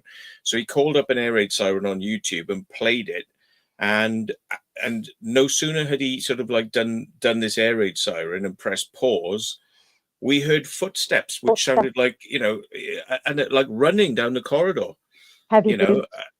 Heavy boots, running down the corridor. And that was an interesting thing, because it was stimulating the spirits at maybe a high emotion time, which would have been like shit, air raid siren, quick run, a high emotional storage of an experience that had happened there, but managing to trigger it by sounds that would also be from that period. Maybe, maybe something you could do then, Steve, is if you know the time period of a ghost that you're trying to get hold of, is you get music from the time, music that would have been period music to that time. Yeah, absolutely. I mean, and again, it goes back to the one find there from the Spruce Lane farmhouse, the girl reciting the nursery rhyme or the song or whatever else. And actually, Jimmy from Ghost Quest sent me the English song Cherry Ripe. But he sent it to me with it in French. He translated it into French, and I'm like, wait a second here. This could possibly be what she's reciting. Oh yeah. So I'm trying to find like a proper French version of the song, but it's hard to find that. Yeah, it's that one you played, isn't it? It's a girl's voice and sounds like she's singing a song. That one. Yeah. For the English painting, yeah. So I think Sound Residence has got like a big potential. It's just not used, because like it always comes down to sound. If you play something, things happen. Yeah. From what I gather from a lot, like what you're saying, what Matt's saying. That's why I think frequencies cause energy. Oh, definitely frequencies. Yeah, there's no doubt about that. Yeah, absolutely. I mean, when you get down to things and you look at the unseen world, I mean, we all are about energy. We all are about frequencies and how we interact with our bodies. React to these surrounding frequencies, and how our frequencies interact with the surrounding frequencies. Yeah, but yeah. So I don't know what it's called, but it fascinates me with the when you play a certain note or whatever at a certain frequency, and you've got sand on a piece of paper or whatever it is, and it will make a pattern every time. Cymatics. Cymatics. Yeah. So that fascinates me, because like if you look at it logically, it shouldn't do that, but it does. Every single note or every single frequency has got a different pattern to it. Yeah. Now you tell me how that works, because like that means that every single frequency there is a pattern. Well, not necessarily a pattern, but because it depends on the medium that you've got the sand on, the size of it, and how thick it is. There's loads of variables, but yes, if you had the same material, the same size, the same air pressure, and you put the same sound through it, you could probably get the same shape. But a lot of that is kind of dependent upon, the shape is not going to be the same with a different speaker involved. If you use a different speaker, sound cone, or there's going to be so many variables there. But yeah. I mean, you still have a shape. What I'm getting at, fundamentally, you still have something created. Something which shouldn't really happen. If it's a solid object, why is it going into these specific type of shapes every time? Doesn't matter. Yeah, at Skinwalker Ranch, they picked up a signal and then they started playing it back to try and trigger some sort of reaction. And this is the one thing that they didn't do at Skinwalker Ranch, I haven't seen so far, is they haven't actually started transmitting electromagnetic spectrums out. What they're doing is they're recording things and then playing sound back. But the thing is, the way I see it is, if you received it in the electromagnetic spectrum, maybe you should trigger it back in the electromagnetic spectrum, because that's what you're getting it in. Have you seen? Have you seen it all yet, Matt? Not all of it. No. Oh, you'll be happy then. I'm not saying that. I was going to say, because it's like, I'm thinking, Jesus, you're sending rockets up and shit like this. I mean, send out a sound. And where the hell is the radar, for God's sake? I mean, they're trying to catch UFOs. Well, where's your radar? They haven't got radar so far. And I'm like, if I had that money, to be able to do stuff, I'd be like, radar 24/7, all of it being recorded. Well, hang on a minute. Didn't they get those? Didn't they get some people in? Like back from not Indians as in such, but like where they say like the certain part out there, they got all them to like sing a tone or sing. They were all singing. Yeah, I've said this before. They were all singing on top of the mesa. They're they're like the natives and the Navajo or whatever. I can't remember what they're called, but they're all doing the native trot chimes and everything else, which they believe would summon the spirits, etc. And when they did it, they had like a heat sensor thing up there, and they found that when they were doing it, the heat above where they were, there was heat like a bit further away, and which disappeared when they stopped doing it. Yeah, which I found quite fascinating. Yeah, it's very weird. They don't like their own chant and stuff like that, and it did stir up quite a lot. Didn't it at one point actually? Didn't it something happen or something like that, or the frequency just went a bit over? Was there a bit overload or something like that on one of the episodes as well? I find. Like, I'm going to let the dog out a minute because it's a rather pongy sort of ghostly emanation entering the room, and I don't want the spirit to escape, to the point where I have to get a dustpan and brush. Yeah, you don't want an exorcist in there. Yeah, no, they did that with. They also had they have all these drones these days. They can get thousands of them up, and they put I think they've done 500 drones all at once, and they all went up, and they're all going crazy, and they didn't know why. Some of them are going up, others are just dropping. At one point, they just dropped like flies, and they don't know why. Never happened before. They've used more than that at one point. They know that it's possible to work, and everything's fine. And they said, well, it's never happened like that. We don't know why. Every time we do it here, it all fucks up, basically. It's like there's a barrier, isn't it? It's like a layer, so to speak. And then anything above that used to go fucking crazy. Yeah, you can't. Yeah, you can't trust TV no matter what. I mean, obviously that's a given. I mean, it's a lot of it's entertainment purposes. But I mean, when you look at the hard research that's been done at the Skinwalker Ranch, I mean, there's no doubt something's weird's going on. And you know what?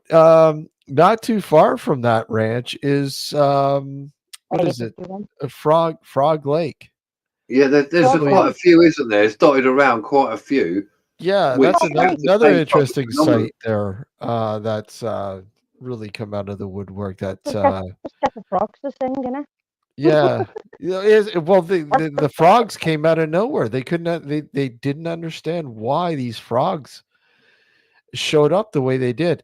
But it's weird because it's in a cavern. I mean, this hole that these guys were literally all they were doing was they were digging for gold. And when they started digging, and a lot of other weird shit started to happen. Pretty much a lot of the stuff that was happening on the Skinwalker Ranch was happening over at the Frog Lake property as well.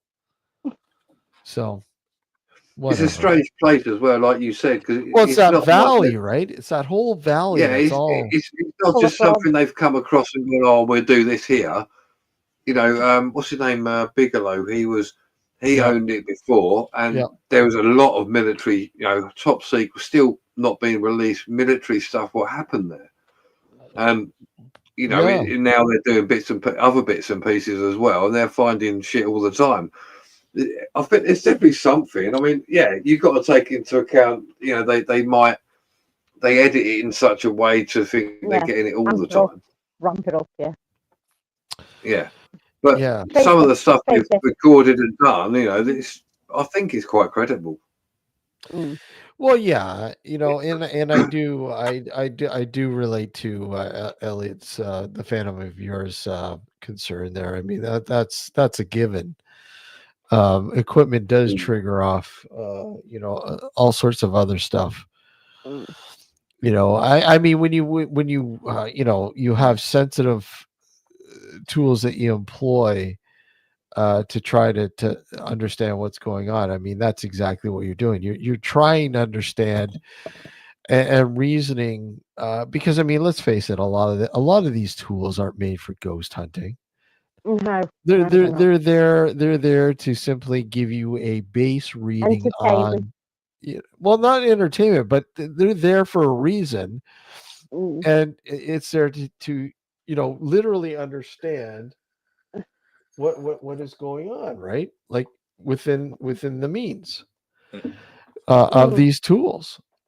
So well, it's like that dead bell what they brought out. Now, if it wouldn't have been for Spotted Ghost, I wouldn't have actually really thought he's actually right, because I watched one of Spotted Ghost videos and it showed about the dead bell app he brought out, and the dead bell app is exactly what the dead bell is. It's an app.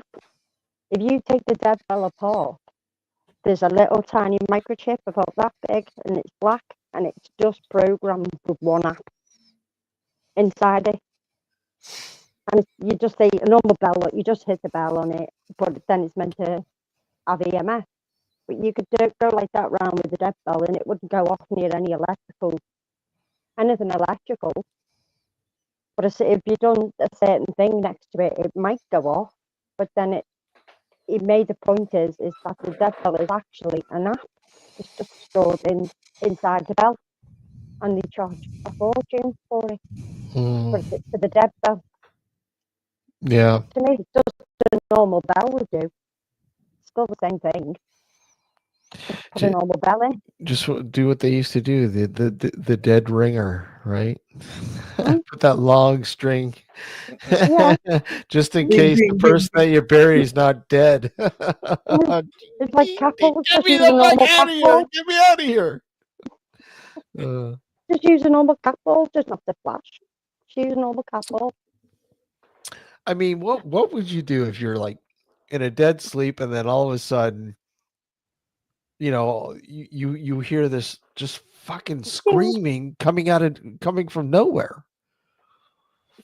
I'll just blame the foxes now. Like you literally have a heart attack because you're abruptly being woken up by something fucking screaming and making no sense. Wait a sec. What? There's nobody here with me. What the fuck's going on? I mean, that's a literal fucking heart attack right there. I mean, I used to get up, and if I heard noises outside the house, I'd just get up and go out straight away and try and see what it was, you know. But yeah, normally it's the foxes. have you guys ever had that happen? Like you've been properly woken up because of something? Normally the bin man. Yeah, a number of times. Yeah, but I put it down. I put it down to. I put it down to like your sleep on some of it. To be fair, I mean, you know, your mind just your mind sort of shut off. Well, it's not shut off, but there's certain parts of your brain are used when you're sleeping than they are when you're awake. You know, and sometimes you wake up and you think you've heard something, or you know, or you can't move. You know, a bit of sleep paralysis. So I sort of tend to really think it's to do with your mind rather than anything else. Unless you're fully awake and it's carrying on, then you got an issue, you know. yeah. So it's always nice when you start hallucinating.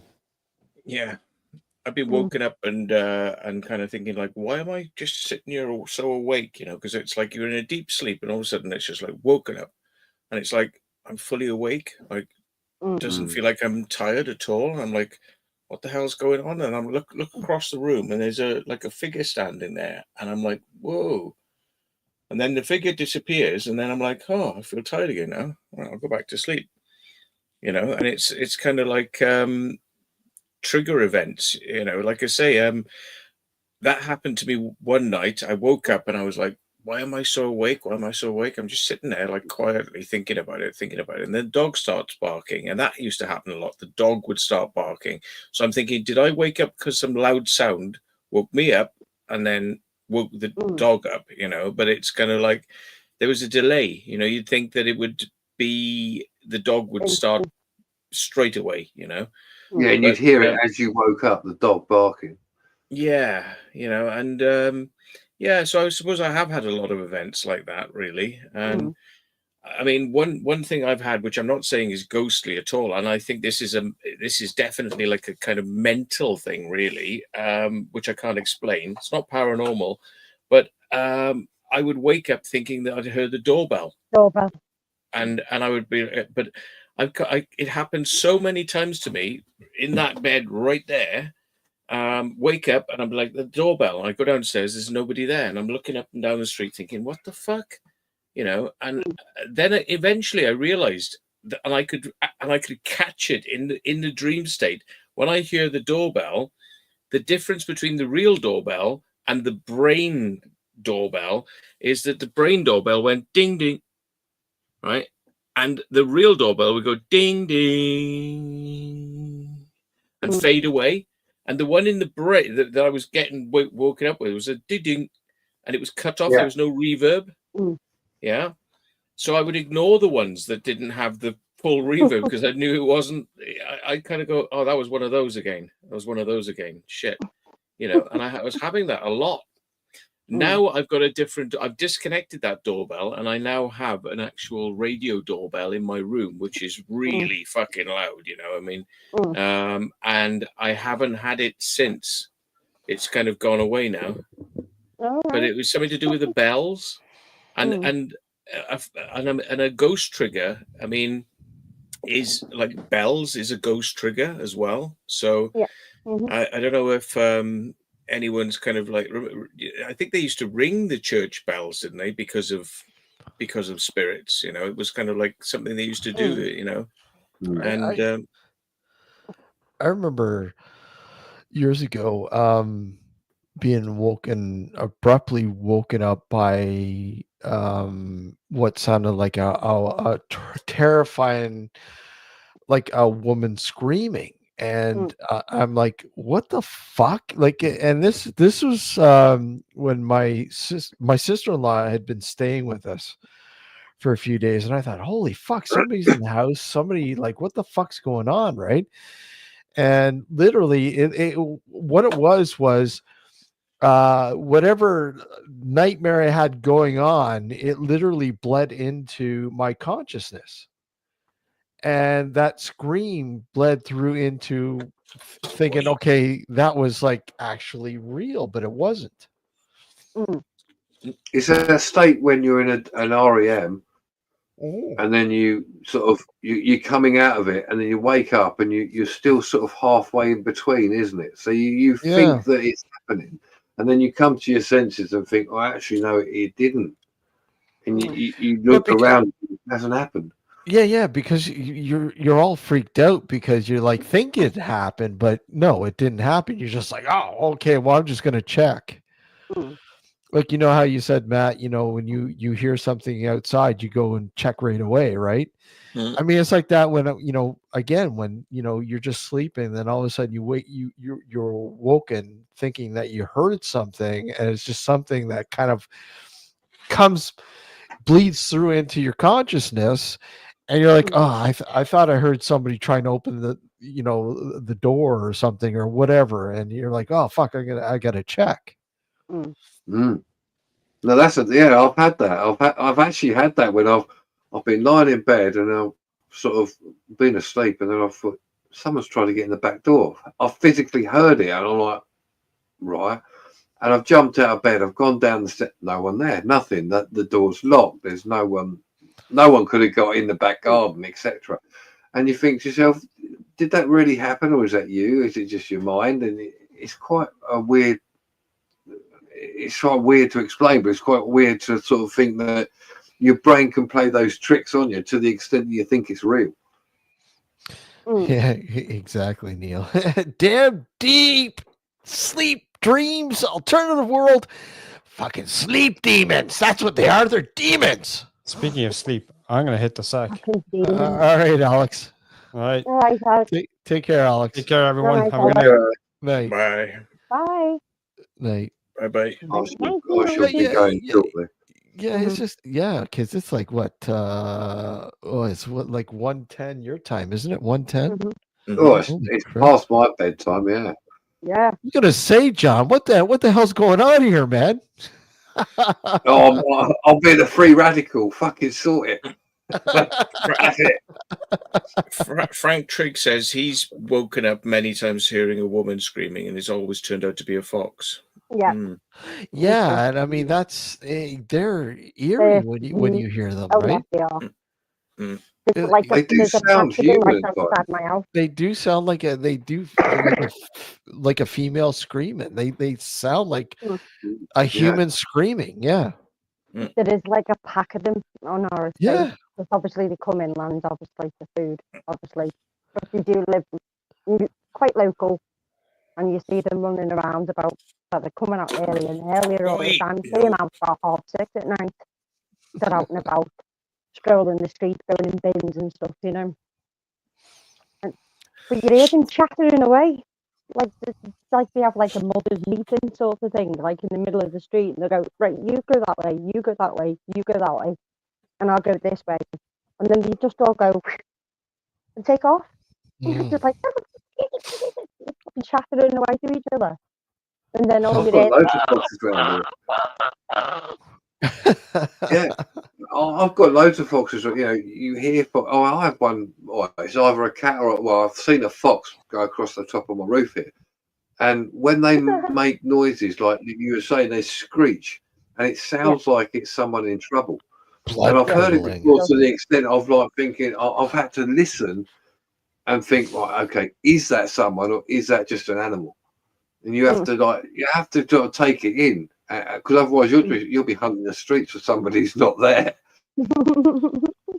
The worst one is when I used to walk on the hills like at night on my own, you know, kind of once I got over my like childhood fear of the dark, you know, I kind of like then I fully embraced the night, and I was like, wow, it's amazing. Go for a walk at night, you know, and everything's quiet and it's really good. But the one thing that used to freak me out, especially being in Wales, there's loads of sheep, and how they cough and sounds like an old bloke, you know, so like it's really close by. It's like,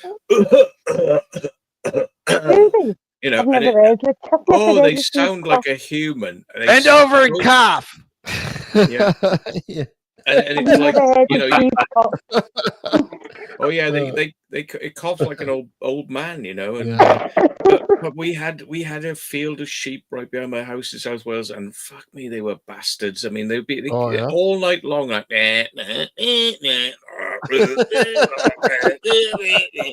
fucking all night long. Oh. And I just honestly, I felt like going up there with a fucking shotgun Gun. and just do them all in. Like, I mean, it's just like, fuck off. Yeah. I had that night. I had that experience. I was at Flex's, and he lives up in Cumbria, and I got there at night, etc. Went to bed, and I woke up in the morning. I could just hear this like that, and I'm like, "What the fuck is that?" Thinking it's somebody in the house, but it turned out it wasn't. Behind where they live, they've just got like a big down of like fields and mountains and stuff like, and there's loads and loads of sheep up there, tons of them, and I'm like, oh, well, fucking hell, never had that experience in my life, and I was a bit worried in the morning, going, is someone having a coughing fit? Is everything all right? It's just the sheep like doing their thing. Yeah, I don't know if I've had memories from a previous life, but I've had plenty of experiences, like, you know, in dream state of some really, really unusual things that seem so familiar that aren't a part of my life, if you will. But yeah, I mean, I'm sure a lot. I mean, do you guys have memories of a previous life? Have any of you guys had that sort of? No, not like that. But I have been to places where I really think I've been before. That just seems so familiar. Like I've been here. Deja vu. Yeah, deja vu. Yeah. Like, I've been to, like, you know, places like towns I've never been to before. I know I've never been, but like, I walk into somewhere, I'm like, I know where something is, or I've sort of go, well, yeah, that's around the corner there, and I've never been in the place before, and it's freaky because like you think, well, yeah, but you go, well, have I been here before? No. So how do I fucking know where that is or what's round here? You wouldn't know it. You know what I mean? It's like an unknown thing, but you picture it in your head, and you go round and go, oh yeah, I was right, yeah. Now, whether it's just because you're logically thinking it, or whether it is because you've been there before. I've done that in somebody's house looking for knives and forks, and I automatically knew where the knife and fork drawer was. I mean, in their house. In the same token, though, I mean, have you guys like had dreams where it's in a location that you are you know, it just seems so familiar, but you've never been to before, and it's a constant. Like, I mean, throughout your life, you tend to go back to that same location, and things happen in your dream in that location, but you're like, why does this place seem so familiar, but I've never been there before. I've had recurring nightmares. The closest nightmares. I've had the same nightmare. Yeah, almost like a recurring nightmare. It's a reoccurring thing, whereas there's a certain... Well, no, I have a certain individual person who is not always in my dream, but they are in there quite a bit. Yeah. I have no idea who they are. They look familiar, very familiar to me, as if, you know, like when you got something on the tip of your tongue, but you can't quite remember it.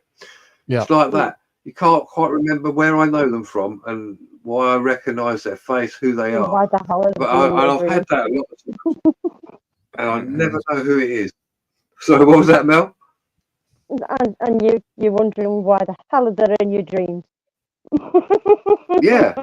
Well, yeah. But it's like you interact with them in the dream, but then you think, and you like you're happy with them, you know. But then you think, yeah, and you got the visualization of the person. No idea who they are, what their name is, where they come from, and whether I've ever actually met them in real life. And it's, you know, is it a figment of imagination, or is it someone that you do actually or have actually known? And it still bugs me.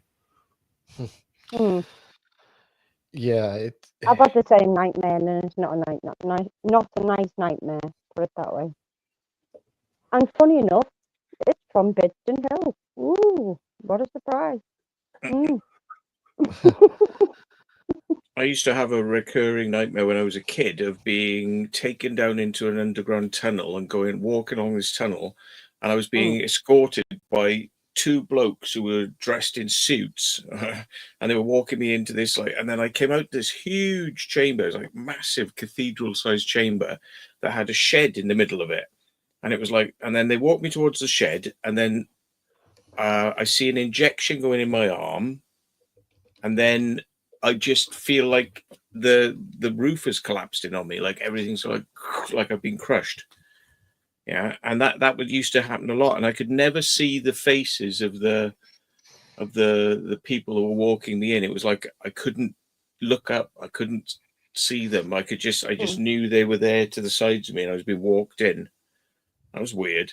And then the funny thing is, I have I forget a lot of my dreams, but I remember that one because it used to happen a lot, and it was it was like a feeling of terror when I would wake up.